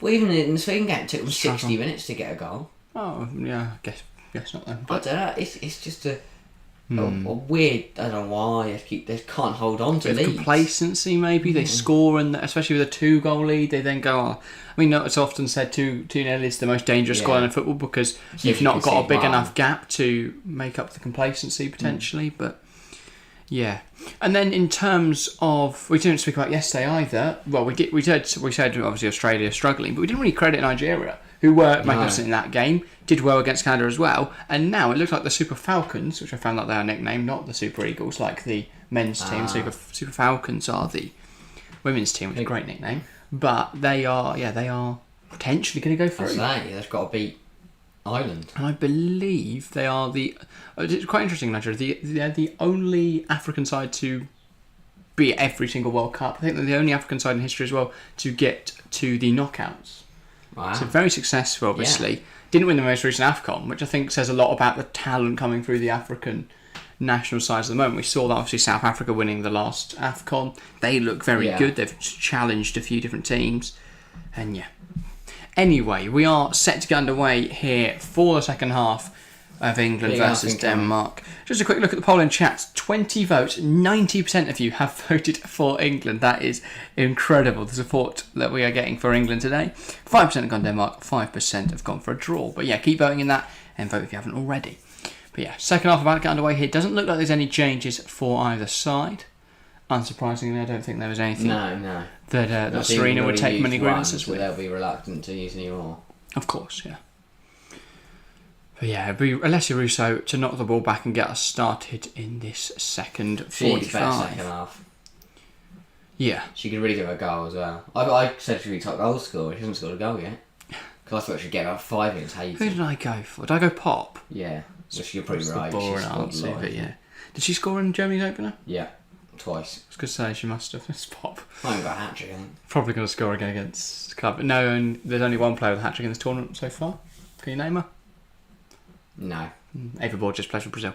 Oh, anyway, I knew that, yeah. England underway now for the second half. What's happened?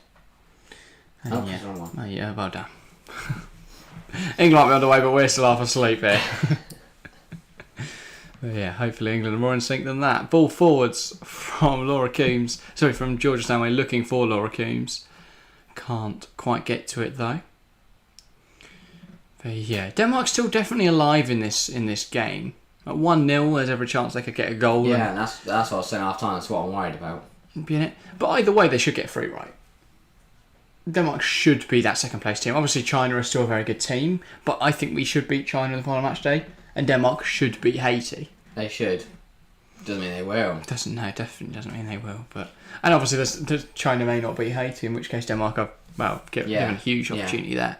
But I think Denmark are most likely going to go through. Probably. And they play. Who do they play? No, they play Haiti. I'm trying to work out. They play in the final. Not in the final. In the round 16. Anyway, England with a chance in the box, cleared away by Pedersen, out for another corner. Ball just bouncing around there. Yeah.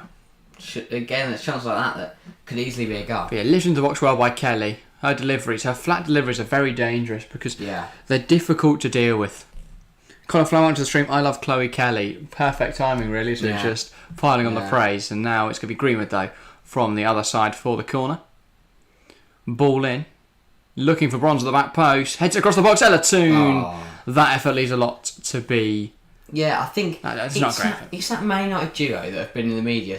I don't know why, they're everywhere. Everyone loves those two for some reason. Toon and Russo. Yeah.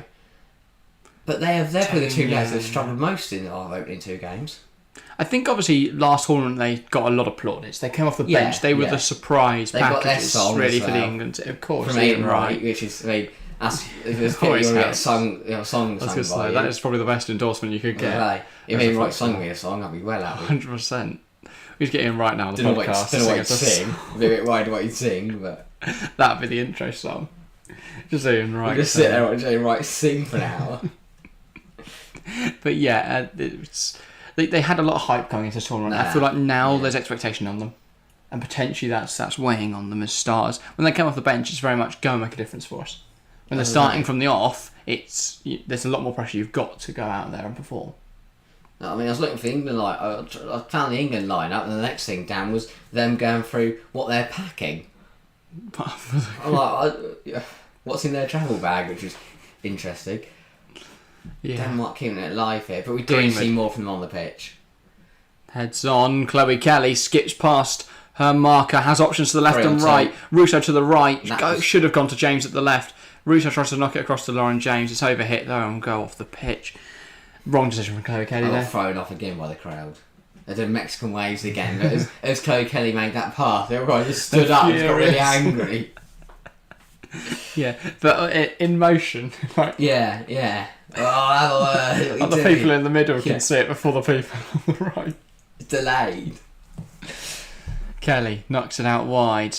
Bronze. This will go into the box looking for Toon, and no one makes any contact with it. Go out for a Denmark goal kick.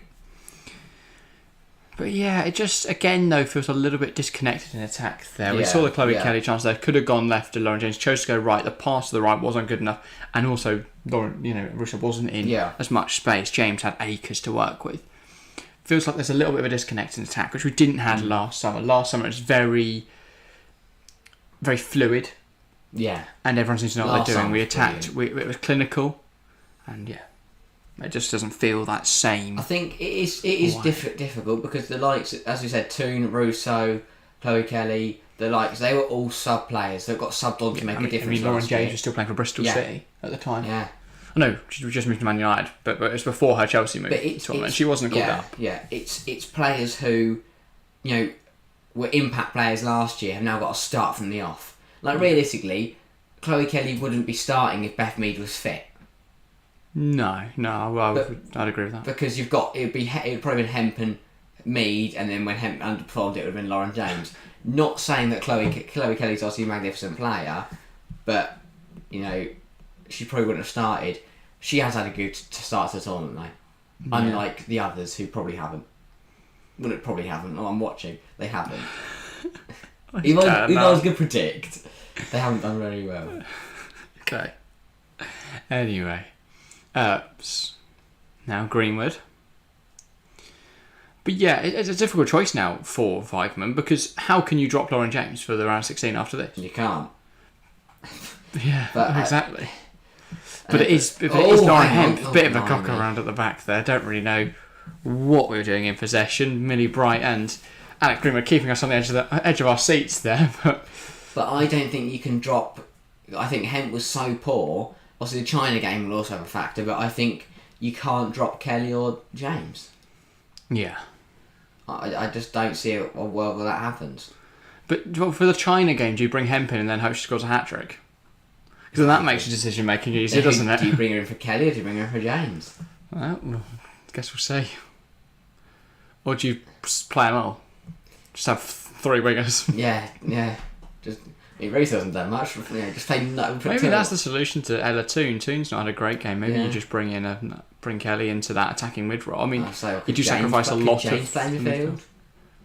Potentially. I definitely wouldn't play Hemp midfield. No. I'd play Kelly or James there. Yeah, Kelly could be a very good creator in there. James would be, very aggressive. Not aggressive, but she could hold off the ball really well. She's a great physical presence. I feel like Chloe Kelly's tournament in the Euros was very much boosted by the fact that she scored the winner. Of course. That's going to help, innit? Like, Mario Götze at World Cup 2014 wasn't stunning, but he scored a winner. And now everyone knows him for saving football. He's a legend, isn't he? But, yeah. If anything, he had a very disappointing tournament. He went to the start and didn't, due to the way I can't remember what Kelly's numbers were going into the final. Yeah. Obviously, scoring the winner gave her a massive. Everyone now knows who she is. I should say that every time. Not to use 2014 as an example again, but I couldn't tell you any other goal scorer. I could probably guess Miroslav Klose stuck one in at some point. Couldn't tell you any other goal scorers. Know that Mario Götze scored in the final. Yeah. Like, I know that Kieran Trippier scored in the 2018 World Cup. That free kick was probably one of the best nights of my life. Yeah. It sounds really bad, but it was, and then we threw it away because we're crap. I think all the finals are decided by 1 goal. Not many. They were 0-0 to penalties. Like Luke Shaw scoring in the 3rd minute. Yeah. What a goal that was. Because it was more recent, I can tell you who scored in the other games. Yeah. Well, I'd give it a good go. Vaguely, I couldn't tell you who scored for Italy. In the final? Yeah, no. I could only tell you that Luke Shaw in the 3rd minute slapped it home and went absolutely mental. I want to say it was one of the forwards, but... It was a corner. I remember it was a corner. That's all I remember. I probably defended them, weren't Then I think we were all sat here slagging off the defender. Chiellini, something like that. Might have been Chiellini after he... Yeah. I honestly can't remember, but yeah, no. But I think the success we've had with the Lionesses is just so... I think it's kind of... I think it has boosted, because obviously I think it's boosted by the fact that the men's team have done so badly. I've not done bad in recent years. It's a good feeling around in terms England. Of winning something. Yeah, we've not won anything in a while. But I think there is just a good feeling around England at the moment. People are proud of what we're doing on the football stage. Of course, they want us to win something with the men's national side, and we have so far failed to do that. But there's still a strong sense of pride that the England national side is, starting to restore itself as one of the better teams in the world. We are a genuine threat to win competitions, and we come into this tournament as probably second favourites behind the US, and that's simply because the US are the US. Yeah. They win World Cups. I think it is very hard. I mean, obviously, it is massive. I think people don't realise how big it is. If we were to hold the Euros, the World Cup, and the Finalissima at the same time, take away the thing in this one because that's the Didn't exist. But to hold the World Cup and Euros at the same time, if we could do that, that would be a huge achievement. And obviously, I think it's been helped by the fact the US have won the World Cup every other year. They couldn't win the Euros. They can't win the Euros, but still, that is a major feat. US came closest, of course. They won the Euros in 2017, World Cup finalists in 2019. But yeah, Ron's now with possession. Chelsea fans saying, come on in and get a second goal, please. I agree with that message. In terms of goal threat. Lauren James skips past one, but I think it's come off Saveka. She tries to keep it in. Yeah, she did. Yeah, she's brilliant very from Lauren James. Just kicks it into the number 2. Is that the midfielder, I want to say? Whose name is now escaping me. But yeah, Saveka. Through their legs. Got sent. See you later. She was not best pleased about that. No. And then, yeah. And we get to see her win a corner, but no, didn't fancy that. No, then I'm just going to find out the Can we number 2. hit the front from this corner? Alex Greenwood on the corner on this one. 7th corner of the game. Haspo, that was it. Kelly Greenwood busy in these corners. Yeah. Another chance again, a lot of aerial threat. Ball in. Not a bad ball. It's a bit messy. Again, has that come off bronze or has that come off? Surely, yes. It has indeed. It's come off the number 11 or something. No, it's not. It's harder. Keeping the pressure on though, trying to... Of course it's been harder. Yeah. She's been absolutely everywhere throughout this whole tournament for Denmark. She hasn't stopped running. She's worked so hard. At least she's trying to claim she was fouled there. But yeah, Chloe Kelly now. On the other side. England again. We're just lining up on the edge of the area. Kind of near the penalty spot. I expect to go deep to bronze once again. That's where all the corners have gone mostly. Ball Flat in, delivery. headed away, and then put out a play by number 12, and I think that's going to be another corner, isn't it? England's 9th now. We rack up. We're winning 9-0 in the corner game. Wow, we're good at corners. We're good at winning corners. We're not so good at corners. We've not actually scored any corners. No. Maybe we could now. Greenwood's turn once again. Yeah. Thing is, she's the defender that's sitting on the halfway line, so she keeps having to run over to the corner, then run back to the halfway line, then run back over to the corner. Ball in, met by the head of bronze, wide of the mark. And clatters into it. Is it harder? Yeah, of course it Both is. Bronze and Harder are down. Harder making sure Bronze is alright. alright. Chat. Yeah, Harder still sat down, Bronze is lying down. But yeah. I think they've both taken them. They're like having a natter to each other, just lying on the floor. Yeah, I would like a second goal just to be definitely sure we're going to get this one across the line. Because if we were to draw, we're in a bit of trouble there. So we're trying to win later. We're not in an ideal situation, are we? Yeah, so we do need a goal. We can't afford to drop points here. Putting the pressure on now, England. Russo. And that's come off. Has that come off Russo or Pedersen? I think it came off Russo. Yeah. My next side will be Beth England. Yeah, I don't think Russo's been active enough. Not really seen her today. I would have said midfielder for Toon, but Laura Coombs has already come on. So, I'd probably look at Beth England and maybe Hemp. Yeah. Or defender. So we have any defenders? We've got Ruben Moy. Ruben Moy, sorry. Could see Jordan Nobbs coming to midfield, could see Zellum in midfield, could see Robinson in midfield. Hemp and England are only real attackers that we could. We could bring Katie Ross now. Yeah. She's like flank, isn't she? She can play out wide right, yeah. Zellum more of a defensive midfielder, so potentially resting Stanway. We could bring Jordan Nobbs in as well to rest Toon. Yeah. To be fair, I'm not impressed by Toon so far this tournament, but I think it's brilliant that Jordan Nobbs is here, by the way. Obviously, again, she's another player similar to Beth England. Just she left Arsenal. Yeah. To join Aston Villa. Step down and that's played every single game for Aston Villa. Who, to be fair, that Villa side have had a brilliant season. I think they're both helped out by the retirements of Scott and of Ellen White, because that's opened up more space in the squad. But equally, there are a lot of young English talent that's not really being called up. So I can't forget that Jill Scott. She played for England last year at the Euros, and then she went in the jungle, and now she's just she just presents things and just lives her life. I'm watching geckos catch moths. It's more exciting. Fair enough. What, in real life, have you found a video of geckos catching moths? Doesn't sound quite good, to be fair. Yeah, to be fair. Might get it on. Yeah, this second half has not been the most lively. No. England sort of happy to control the game in the manner they are. And Denmark aren't going to go for it yet because they'll risk conceding. Exactly. And for them, a 1-0 loss isn't the worst thing. It keeps their goal difference intact. They'd still be at, well, they know do you count 0 as a positive or negative? Yeah. They know they should beat Neither, Haiti really. and get through comfortably. Yeah.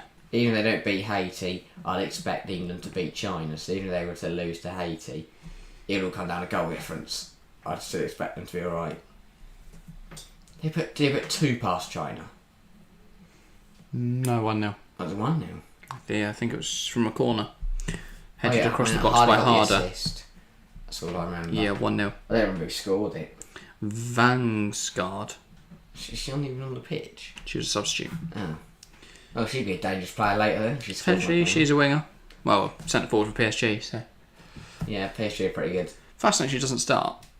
Playing for PSG, but can't get in the Denmark team. Kept it on, to be fair. Yeah, did work really well. And Jack, rescuing Given goal now as a goal, goal kick. yeah. That's disappointing. Yeah, Madsen didn't start the first game, but they brought her off the bench and did well, so she's playing again. Oh yeah, miles off. Yeah, Russo again, just unconvincing, running the ball out of play. Didn't manage to keep it on. It's also interesting that Signa Bruna, or Brun, who is a forward for Lyon and has just joined Real Madrid, can't get a start in this team. So Denmark's personnel choice is very interesting. It could be one of those where the manager's just sticking with his favourites. Yeah.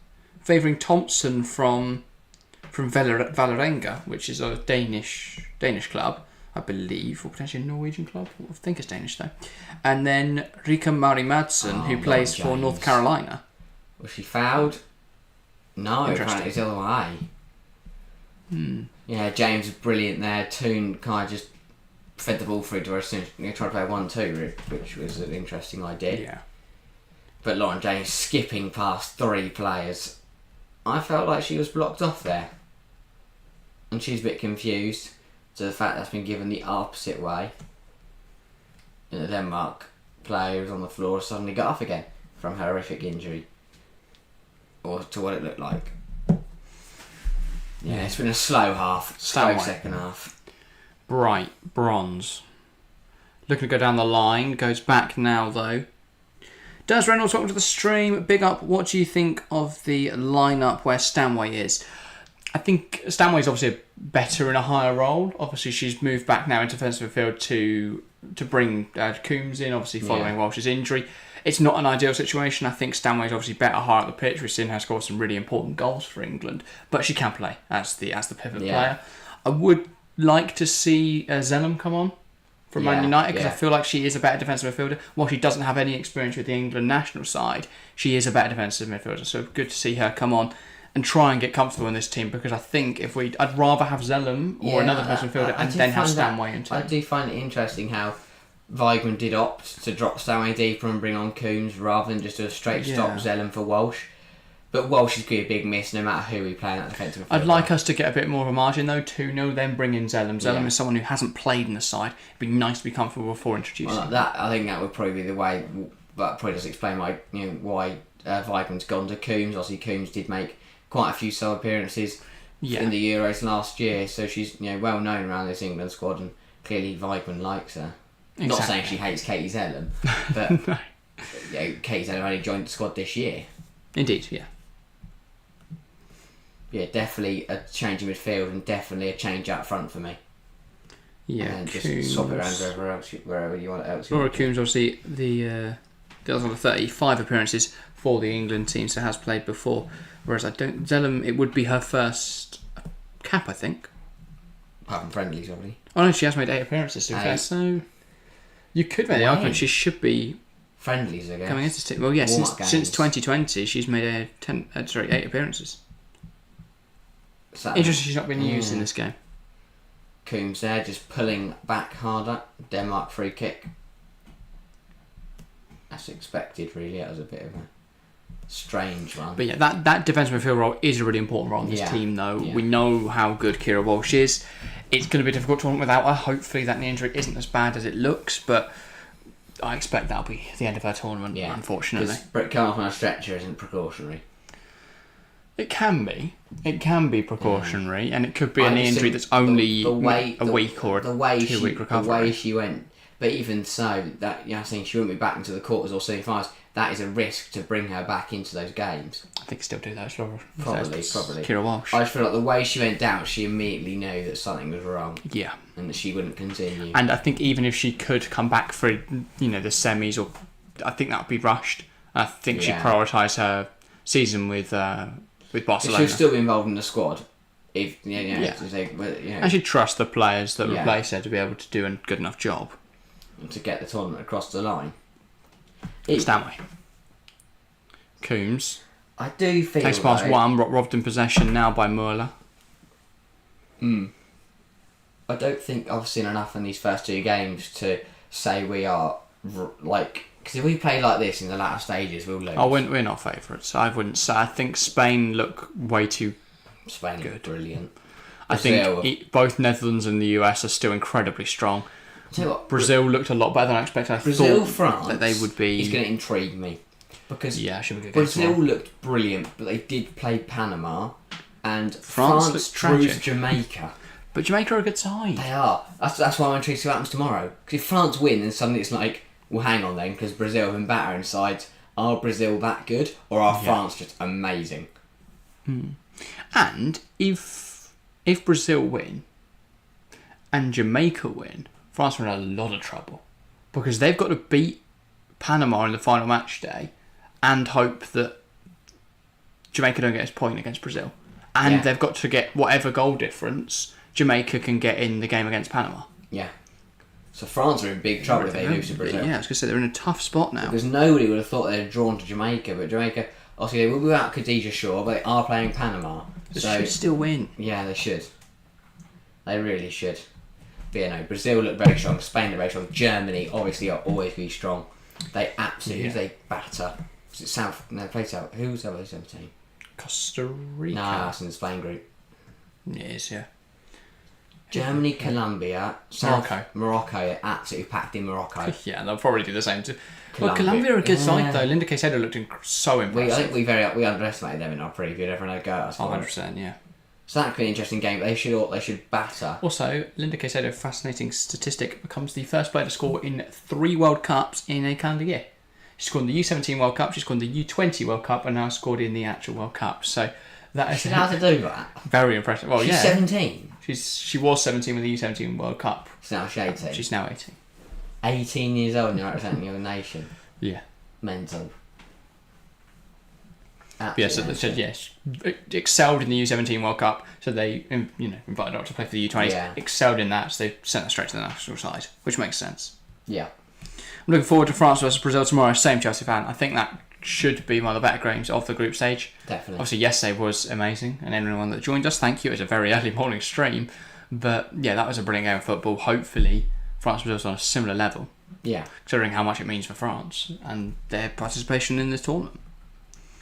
But yeah, do you think that could be the first giant knockout? I mean, you said Jamaica would get through. I did. Did you put France or Brazil out? France? No, Brazil. I think we both also underestimated Brazil just because Marta's getting old, but Harry Borges was ridiculously good, and they've still got great talents like Jesse Ferreira. Yeah. We're talking about favourites. We haven't even mentioned Netherlands or USA. I did say they're both looking good, but didn't. They go without saying though, really, don't they? They are both incredible sides. But I look at yesterday, and they both have they're not unbeatable. No, of course not. No side is, but they are as close. Some sides are as close to unbeatable as you're going to get. I would say. They're incredibly difficult to beat. I think Netherlands haven't looked too convincing. And I think that side, the draws, can create a fantastic tournament. I'm so glad we're not. Because I was going to say, you've got Spain, you've got Netherlands, you've got USA, you've got France, you've got Brazil. England are the first half, where it's like, well, if we manage to beat Australia, and no, I think Spain are on our side, aren't they? But other than that, Spain, Japan, Australia, we should be getting it. And even Australia might even be there. Yeah. It might be Canada or Nigeria. Not that Canada are a bad side, of course. Canada are really good. I'd love to play Ireland. Yeah. It makes it so much easier. Yeah, who would you rather play, Canada, Nigeria or Australia? Oh, that is a difficult question. I'd probably say Nigeria, but Canada looked rubbish. They didn't look stunning, no. I think they're beatable. I think you never want to play the hosts. Hosts are always a struggle. Yeah. As long as I mean, I still would say it's Nigeria. I still think they are probably the best, the second best there. I feel Canada are really good. I know they haven't excelled in this tournament, but they can. So I think but equally, would it be a good thing to test ourselves against Canada? Yeah, we're in an early round. This has been a decent test today. And then quarterfinals, I think, will likely face either Japan or Spain. So which is not nice. Not a nice game at all. I'd rather Japan, but I'd be surprised if Spain aren't there. Yeah, but either way, they could get knocked out by Switzerland, Norway, New Zealand, or the Philippines, depending on who gets through in that. That group's mental. Because again, how that happened? I thought Norway would coast it, mate. Change for Denmark. Hasbro's coming up, and she would face by the number 9, who it goes by the name of. I think that's Vansgaard. Obviously scored the winner in the opener, Vansgaard. But yeah, and she has a note for Madsen. Score. I what's going to say. Just a bold, just big capital letters. Score. She's going to tuck that into her shoulder. Harder's dropped into attack midfield. Vansgaard will go up front. So I imagine that means Merla will drop in to play alongside Holmesgaard. And Russo will run in behind to score. Here we go. Russo. Still, that's a Russo! And it's blasted past the post. Unfortunately, the scoring part of the game plan did not come to fruition. I'm not saying bring her off because that's shot. I'm saying just bring her off in general. She's struggling a little, unless you're Russo in this tournament. She is brilliant off the bench, impact last year. Starting role this year, she is struggling a little bit. Ellen White's... Yeah, she retired, didn't she? She was... Did she actually... She did alright, didn't she, the year as Ellen White? Ellen White, yeah. But I do feel that, mate, Russo's an interesting one. I thought she'd scored by now. Against Haiti and Denmark. Brilliant. She is brilliant. White, she's absolutely magnificent. How has she played that pass? Yeah. Just taking our time now. I'd like to see some changes soon though from Weigman. Yeah, we've only got 19 minutes on the clock. Yeah, it's interesting. I'm not considering 5 substitutes are available at this tournament. It's interesting that maybe there's not 5 subs. Maybe we just presume that.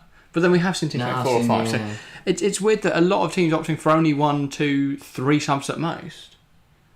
Like I'd be using all my subs. I know obviously get game management and stuff, but I feel like you want to get some fresh legs on there, give chance to players, and several players that haven't done as well as they should have.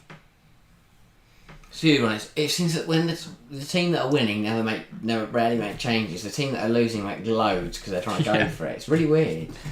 But Norway, rather than 1-0 down, the manager's gone, just bring everyone on.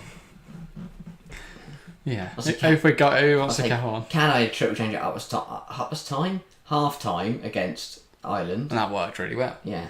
Mariotta's for the way they're just putting that cross away for a corner. I thought it bounced off for a throw. No, Did it cross the line? I think so. I think she managed to keep it on. Because there was a little flick from Daly as well. No, look at Chet drew the ball. Find out in a second. Surely out for a corner. That's that ball had a bit of mad spin on it. Well, I thought, look, Daly... Oh no, she didn't get anything on it. It's a corner. No, she did Daly to touch it, but she spun it outwards and anything. Silly Daly. What's she doing? Bin her off. 17 minutes to go. Denmark corner. We need to be careful. This is nervy. I don't like this. The rest doesn't like it either. She's not letting them take it. So many people in that 6-yard box. They're playing sardines at the moment. I don't think she was telling them. I think that's just a generic message to everyone to just stop pushing each other. Because they're so close. They're shoulder to shoulder. My prediction of 1-0 is looking good. It is indeed, Dara. My prediction of 2-0 could be on. I said 2-1. Yeah. Chelsea fan says I said 2-0. Chelsea fan, you said 2-1, I think. I thought you said 2-1. That's to start the stream. Yeah, she said the same as me, because we've now said the same prediction 3 streams in a row. Yeah. Harry's copying you. No, I said first. 17 minutes on the timer.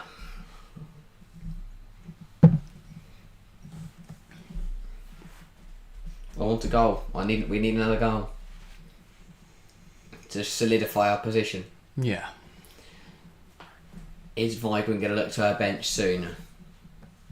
Hopefully. You know, we've got plenty. You know, we take 12 subs for a reason. That's use more than one. But yeah, it's been a good game. They much improved. Even if the result stays 1-0, it's been much. Yeah, 50 minutes left. And what subs would you be looking at? So England for Russo. We can't bring on the whole team, mate. It's not fair. Just sub on the whole of England for Russo.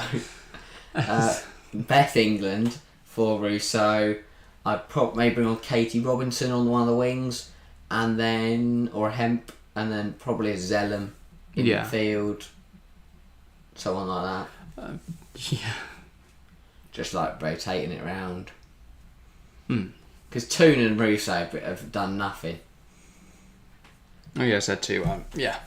I don't think Denmark. Well, hopefully Denmark don't score. You never know, though. That's why I don't like the fact it's 1-0. That's scary. That's dangerous. That's dangerous scoreline. Do you know why we were wearing black armbands, by the way? I can find out. It'll be. Is it what's his name? Who died recently? Many people. Legend. No, can't think of his name now. This is really poor. The goal scorer in the cup final when Nottingham Forest won the Champions League. Francis. Yeah, Trevor Francis. That's the one. Yeah. Yeah, Lauren James and Rachel Daly both are wearing black armbands. The whole team is. By the way, I've got to change the last 4. It's Toon. Don't know why this article just says Toon and Russo off for Hemp and Beth England. No, it's because they scored. Oh no, they both started at the Allianz for the first one. Anyway, yeah, I don't know why that's all in this same thing, but yeah. And 2 changes for Denmark. It's Balasaga and Madsen, and they are going to be replaced by Thorgerson and Sorensen. But yeah, 2 changes for England that we asked for, expected. Don't know which one's going to drop into midfield. It'll be Hemp. They wore them in the other game as well, I think. Apparently. But whether Hemp looks to be out wide, Lauren James goes into midfield. Yeah. And Beth England comes on for her long-awaited second debut, really, for England. It's been a while since she's got that English shirt. So a chance to really prove herself. So she scores scenes. I was going to say, then the Tottenham move will already be worth it. Yeah. Anyway, Greenwood. Here is Earps, now Bright, Greenwood.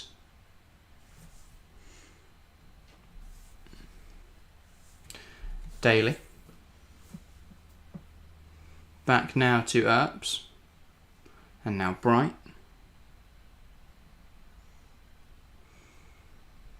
Millie Bright looking for a ball over the top. Plays it, looking for Beth England. Thought I might have creeped through for her there. Now Daly. Walsh. Greenwood. Walsh. Back to Greenwood. She finds Bright. Now Bronze. James. She's just brilliant. There's no other word to describe it. Fantastic turn. Daly. Goes to Stanway, now back to Daly. Just that one turn covers so much ground and takes a player out of the game. Yeah. It's just magnificent to watch as well. Bronze, Stanway. Tries to knock it out wide. Stopped though by Hollengard. She's really good. Daz asks, what football teams do you both support? We're both Chelsea fans. Harry also likes Aston Villa because he enjoys pain. And I support Luton as well. Mm-hmm. Hopefully they do well in their first Premier League campaign. But yeah, not confident. The business recently hasn't been too bad. I think we've made some good additions. But yeah. Here's one with Greenwood. Now, Stanway. Daly, fantastic turn from Rachel Daly, can attack the touch. She still has that striker ability from left back. Yeah. The way she twists and turns, using her body, winning free kicks. Does beg the question, whether we consider Rachel Daly up front. There is now a Denmark player down. Clyde with her own player. They just batted heads, ran into each other. On quickly though are the Denmark physios, obviously after a head injury. 15 also just recovering from a moment, rest having to deal. Yeah, with her, Ferguson and sort of ran into each other. And I think it was actually the neck that got struck of the 19, so potentially just struggling to breathe a little. She goes down quite badly, and yeah, she's got a bit of ice on it. Just seems to be recovering from that now. But yeah, Dara's a Liverpool fan. Yeah, Daz, who do you support as well? Oh yeah. Top attempt creators for Denmark, who had 6 shots, 3 from Thompson, who's the one who did collide with her teammate Thorgerson. Saveke's had 1, and Holmgaard's had 1. That's silly. It seems to be alright now, Thompson. Yeah, Harder's also had 1, so she should also be on that list. Yeah. Luke used to be decent in the old First Division. Yeah, obviously never played in the Premier League though. Yeah, relegated First Division. Relegated the year before the Premier League was created. And then obviously the financial trouble that followed through the next sort of 2 decades. And yeah, now risen back to the top where they belong. But yeah. Ball free, Bronze cuts it out brilliantly. 10 minutes to go for England to hold this 3 points here, and this would, put us all but through. Decent football though from Denmark. Stanway. I'm back by Stanway though. Great drive there from Daly. She gives the ball to Hemp. Haven't seen her much since she came on, but she's doing well here. Goes back to Daly, who is going to deliver on her right foot. Not a bad ball. Beth England. Flicked on by England just past the post. England goes close for England. Yeah, good delivery again from Daly. Infuriating. I don't know, infuriating, annoying, or like cool to have your surname England when you play for England. It's better than having your surname England and playing for Ireland. Yeah, it would be difficult. Or Scotland. Oh yeah, if your name is Scotland and you play for England, then you're really like giving away the... What a goal from England. Scotland lead. Millie Bright chasing. Who scored the winner? Last time for Denmark? Vangsgaard. Vanguard, that's the one. Ball in, Bright clears. Not far though. Holmgaard. Or Holmgaard. Trying to move it out to the winger, though Lucy Bronze fighting for possession. England, which is out of control nicely. Here's Coombs in a bit of space, plays it out wide. Hemp now on this left-hand side. Has Daly on the overlap, but she's going to drive alone. Now goes back to Rachel Daly. Daly.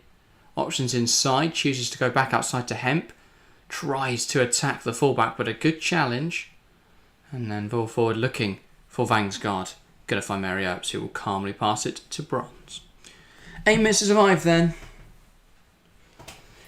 England. I'd like another goal. I'd like another goal. Yeah. Greenwood. Ball long, looking for Lauren Hemp. Trying to attack that number 19, but now out for a goal kick, I think. Yeah, good defending from Thompson. Just to get across there. Doesn't touch the ball. Thought I might have been a corner. He doesn't touch the ball. I fancy a corner. Oh, came off. Coons putting the Denmark defence under pressure. Harder. Thompson. I don't like this. We're starting. I feel like Denmark have kind of got a bit more of a stranglehold on this game. Yeah. It is a bit concerning. But Daly. Oh, Daly does not deal with that. I'd say Daly deals that well. Right. England. Holmgaard. Can't get there. Stanway does what she can. There's a mess of bodies in the centre. Now Bronze. Looking like another England 1-0 win. Indeed it does, Chelsea fan. It's it's not ideal, but we've played fine. We've just again not really created enough chances, not really scored enough chances, but we'll take the points, we take the victory. England in behind. Not going to get to the ball though. Like it. What? 6 minutes. It's just her name. I know, I got thrown off.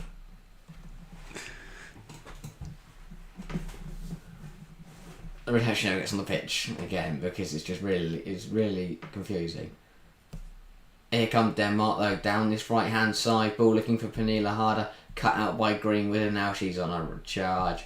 She gave up on her charge and just gave it to Lauren James instead. Who again picks up the ball, skips past Holman. Holmsgaard. Great ball as well that way to Kelly. Kelly.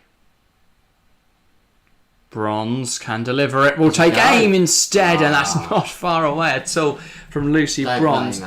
Keeper understandably furious that no one's out to that one because Lucy Bronze struck it well. That could have been England's second goal of the game from outside the box. Tell you what, wasn't too far away since she was at 25 yards out. Bit more to the right, that's top corner, and we're going mental. What? Just mental. It's like smashing her to the desk. Bang! Throwing things across the room.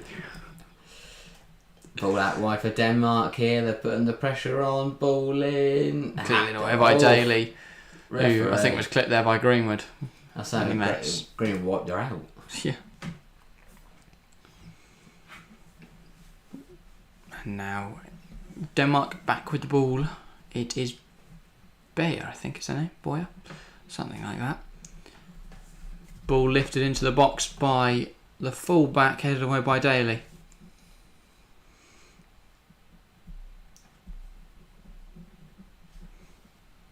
Oh, that's a fantastic turn from the number 12 for Denmark. Here, Pernilla Harder, she can't quite get to the ball. Keeps it in play. Uses the 15, Thompson. I know, here's Thompson. I don't know what the 15 is. Sorensen or Thorgensen, or could be any of them. Just thinking of names that might be Danish. No, the subs that came off. Or Ericsson. Oh my God, Pernilla Harder off the post. Not Pernilla Harder, sorry, Vamsgaard. This is scary. Ball into the box. And it's just headed against the outside of the post. That was any further to the left. There's a chance. There's a chance that goes in.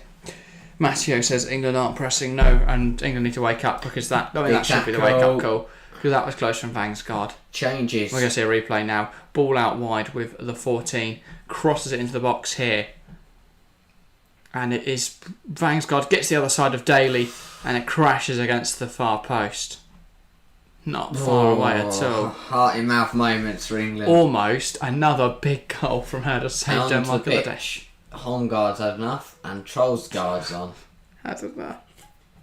Just left. Ball in. Poor delivery let off for England again. 3 minutes on the clock. You have no urgency. You're right again, Matteo.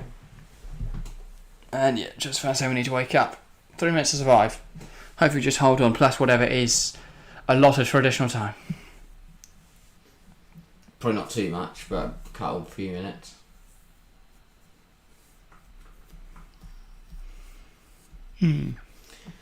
Marriott's doing her best to run the clock down. Not that it really matters that these World Cups, because that'll just be added on anyway. Starting to get outplayed, yeah. Denmark have really turned up now. Putting England under the cosh a little. Floated over to the right hand side. Out for a Denmark throw. This is nervy. This is very nervy. Oh. Sloveka will go down the line. Long throw, hell of a throw, blimey. Headed forward by Daly. England lively, trying to get to it.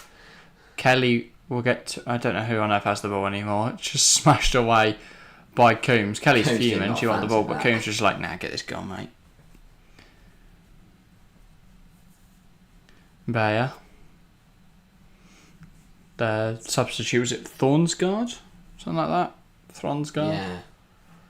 Flicked on by Harder. Vangsgaard what a tackle, puts it through to 14. Bright gets a great touch. I think she's offside, is what they're claiming.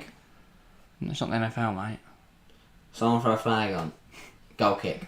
Now it'll be awarded for offside. Just want to let the play. No, full ran out on the far side with that person. Denmark have more attacking players on the field now.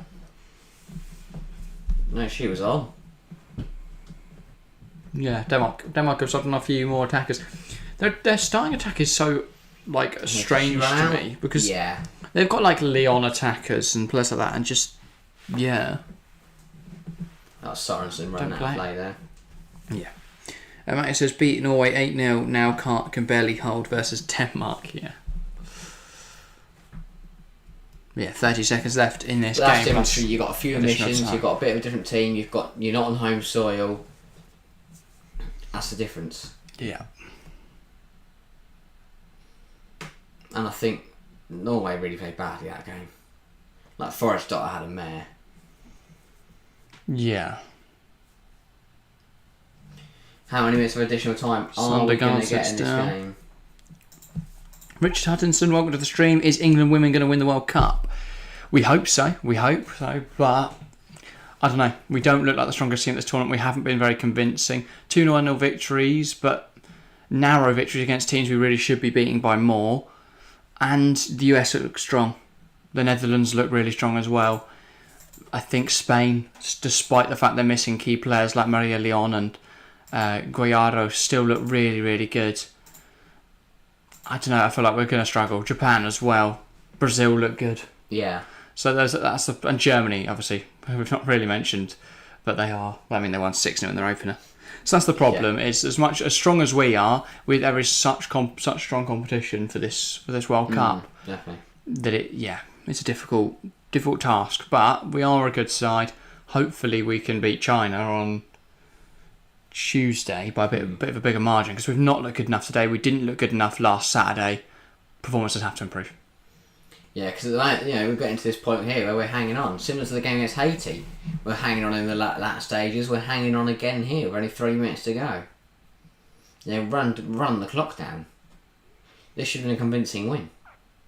Ball in from Zaveka, from Vea, claimed well by Earps, who will now go to ground.